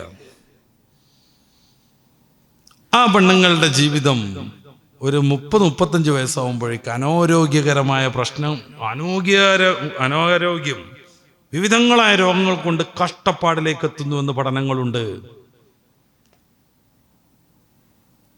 ഇതുകൊണ്ടാണ് സാധ്യമാവുമെങ്കിൽ പെണ്ണ് ജോലിക്ക് പോവാതെ കുഞ്ഞുങ്ങളെയും മാതാപിതാക്കളെയും സംരക്ഷിച്ച് കുഞ്ഞുങ്ങളെ നല്ല രീതിയിൽ വളർത്തിയിട്ട് സുതാര്യമായൊരു ജീവിതത്തിൻ്റെ ഏറ്റവും പ്രധാനപ്പെട്ട റോളിൽ പെണ്ണ് ജീവിക്കണമെന്ന് പറയുന്നത്. ഞാൻ പലപ്പോഴും ഉദ്ധരിച്ചൊരു പുസ്തകമുണ്ട്, ഡോക്ടർ VP ഗംഗാധരൻ്റെ ജീവിതം ഒരു അത്ഭുതം. ക്യാൻസർ രോഗവിദഗ്ധൻ, അദ്ദേഹത്തിൻ്റെ ചികിത്സാനുഭവങ്ങൾ വിശദീകരിച്ച പുസ്തകം. ഡോക്ടർ ദമ്പതിമാരുടെ ഒരു മോനെക്കുറിച്ച് അതിൽ പറയുന്നുണ്ട്. 2 പേരും ഡോക്ടർമാരാണ്. അവസാനം ഈ കുട്ടിക്ക് ക്യാൻസർ വന്നു. ക്യാൻസറിന് ട്രീറ്റ്മെൻറ്റ് നടത്തുമ്പോൾ പോലും അവനിൽ നിന്ന് സിഗരറ്റ് പിടിച്ചെടുത്തു. അതിനപ്പുറം അവൻ്റെ തലയുടെ ഇടയിൽ നിന്ന് വിദേശ മദ്യത്തിൻ്റെ ചെറിയ കുപ്പി കിട്ടി.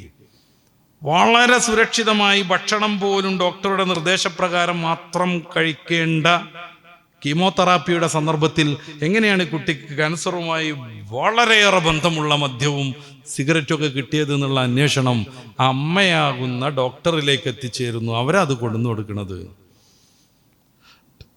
അച്ഛനെയും അമ്മയെയും ഡോക്ടർ വിളിച്ചു ഗംഗാധരൻ. അദ്ദേഹം ശക്തമായി ശകാരിച്ചു, നിങ്ങൾ ഡോക്ടർമാർ തന്നെയാണ്, ഈ ചികിത്സയും ഇതും തമ്മിലുള്ള ഭയങ്കരമായ പ്രശ്നങ്ങൾ നിങ്ങൾക്കറിയാം, എന്നിട്ട് പോലും നിങ്ങളിത് കൊണ്ടുവന്നു കൊടുത്തു, എനിക്ക് വല്ലാത്ത കൗതുകം തോന്നുന്നു എന്നും പറഞ്ഞ് ഇദ്ദേഹം വഴക്ക് പറഞ്ഞപ്പോൾ 2 പേരും പൊട്ടിക്കരഞ്ഞു. സാറേ ക്ഷമിക്കണം, നിങ്ങളുടെ കീമോതെറാപ്പി ചികിത്സയോട് ഞങ്ങളുടെ മകൻ സഹകരിക്കണമെങ്കിൽ കൃത്യമായി അവനത് കിട്ടിയിരിക്കണം, അല്ലെങ്കിൽ അവൻ വയലന്റ് ആകും, ഇവിടുന്ന് ഇറങ്ങി ഓടും, ഇവിടെയുള്ള സ്റ്റാഫിനെ ആക്രമിക്കും, മറ്റു രോഗികൾക്ക് ശല്യമാകും. അത് വരാതെ ചികിത്സ നടക്കാനാണ് ഇതിൻ്റെ ഗുരുതരാവസ്ഥയൊക്കെ മനസ്സിലായിട്ട് ഞങ്ങളിത് കൊണ്ടുവന്നു കൊടുത്തത്. ഞങ്ങൾ 2 പേരും ജോലിക്കാരായിരുന്നു, 2 പേരും തിരക്കുള്ള ഡോക്ടർമാരായിരുന്നു. അതിരാവിലെ ഞങ്ങൾ എഴുന്നേറ്റ് പോകും, വളരെ വൈകി മോൻ ഉറങ്ങിയിട്ടേ ഞങ്ങൾ വരുള്ളൂ. ഞങ്ങൾക്ക് ഏകസന്താനമായ ഈ മകനെ ശ്രദ്ധിക്കാൻ ഞങ്ങൾക്ക് പറ്റിയില്ല. ഒരായയെ ഏൽപ്പിച്ചു, അവൾ ഇവനിഷ്ടമുള്ളത് മാത്രം ചെയ്തു കൊടുത്തു. കാരണം കുട്ടി കരയാതിരിക്കൽ അവളുടെ ആവശ്യമാണ്. ആയ എങ്ങനെയുണ്ടെന്ന് ഞങ്ങൾ അന്വേഷിക്കുമ്പോൾ നല്ല ആയയാണെന്ന് പറയൽ അവളുടെ ആവശ്യമാണ്. അങ്ങനെ ചെറുപ്പം മുതൽ ഇവൻ വളർന്നു വന്നു. പതിയെ അവൻ മയക്കുമരുന്നിൻ്റെ ആളായി, മദ്യത്തിൻ്റെ ആളായി. ഞങ്ങൾക്ക് അവനെ ശ്രദ്ധിക്കാനേ പറ്റിയില്ല. ഞങ്ങൾ തിരക്കിലായിരുന്നു, 2 പേരും ജോലിക്കാരായിരുന്നു. അതുകൊണ്ട് ഞങ്ങളോട് ക്ഷമിക്കണം എന്നും പറഞ്ഞ് പൊട്ടിക്കരഞ്ഞ ഡോക്ടർ ദമ്പതിമാരെ കുറിച്ച് ഡോക്ടർ VP ഗംഗാധരൻ വിശദീകരിക്കുന്നുണ്ട്. അതുകൊണ്ടാണ് പൂമുഖവാതിലിൽ സ്നേഹം വിതറുന്ന പൂന്തിങ്കളാവണം ഭാര്യ എന്ന് പാട്ട് വന്നത്. കാര്യത്തിൽ മന്ത്രിയും കർമ്മത്തിൽ ദാസിയും രൂപത്തിൽ ലക്ഷ്മിയുമാവണമെന്ന് പറയുന്നത്. എത്ര തിരിഞ്ഞു കത്തിയാലും എണ്ണ പറ്റാത്ത വിളക്കാവണം അവളെന്ന് പറയുന്നത്. ഇത് പെണ്ണിനെ മോശാക്കണതല്ല. അപ്പോഴാണ് മനുഷ്യന്റെ ജീവിതവും കുടുംബ ബന്ധവും സമൂഹത്തിന്റെ കെട്ടുറപ്പും നടക്കുക. അതുകൊണ്ട് പരിശുദ്ധ ഇസ്ലാം പെണ്ണിനെ ഏറ്റവും കൂടുതൽ പരിഗണിക്കുമ്പോൾ തന്നെ അവർ ജീവിക്കേണ്ടതിൻ്റെ ചില രീതിശാസ്ത്രങ്ങളും പഠിപ്പിക്കുന്നു. അത് അള്ളാഹുവിൻ്റെ സംവിധാനമാണ്. ശിർഅത്ത് അള്ളാഹുവിൻ്റെ നിയമമാണ്. അത് പാലിക്കുന്നവർ വിജയിക്കും. അതല്ലാത്തപ്പോഴൊക്കെ കുറച്ചു കാലം ഒളിച്ചു നിന്നാലും പിന്നെ കേട്ടു തുടങ്ങും. തൊട്ടതും നോവിച്ചതും നുള്ളിയതും റേപ്പ് ചെയ്തതും വാതിൽ മുട്ടിയതും ചവിട്ടിപ്പൊളിച്ചതും ഒക്കെ. റസൂലുള്ളാഹി സ്വല്ലല്ലാഹു അലൈഹി വസല്ലം തങ്ങൾ പറഞ്ഞു, അൽ മർഅത്തു ഔറത്തുൻ, പെണ്ണ് ഔറത്താണ്. ഇതാ ഖറജത്, അവൾ പുറത്തിറങ്ങിയാൽ ഇസ്തശ്റഫഹ ശൈത്വാൻ, ശൈത്വാൻ പിന്തുടരും. അള്ളാഹു നമ്മയൊക്കെ ദീനിൻ്റെ ഖാദിമീങ്ങളായി ജീവിപ്പിക്കുമാറാവട്ടെ. എല്ലാവിധ അധാർമിക പ്രവർത്തനങ്ങളും വ്യാപകമായി നടക്കുമ്പോൾ ധർമ്മത്തിൻ്റെ ഓരം ചേർന്ന് നിൽക്കാൻ അള്ളാഹു നമ്മെ അനുഗ്രഹിക്കട്ടെ. റബ്ബനാ ആതിനാ ഫിദ്ദുനിയാ ഹസന വഫിൽ ആഖിറതി ഹസനത വഖിനാ അദാബന്നാർ. ആമീൻ ബിറഹ്മതിക യാ അർഹമർ റഹീമീൻ.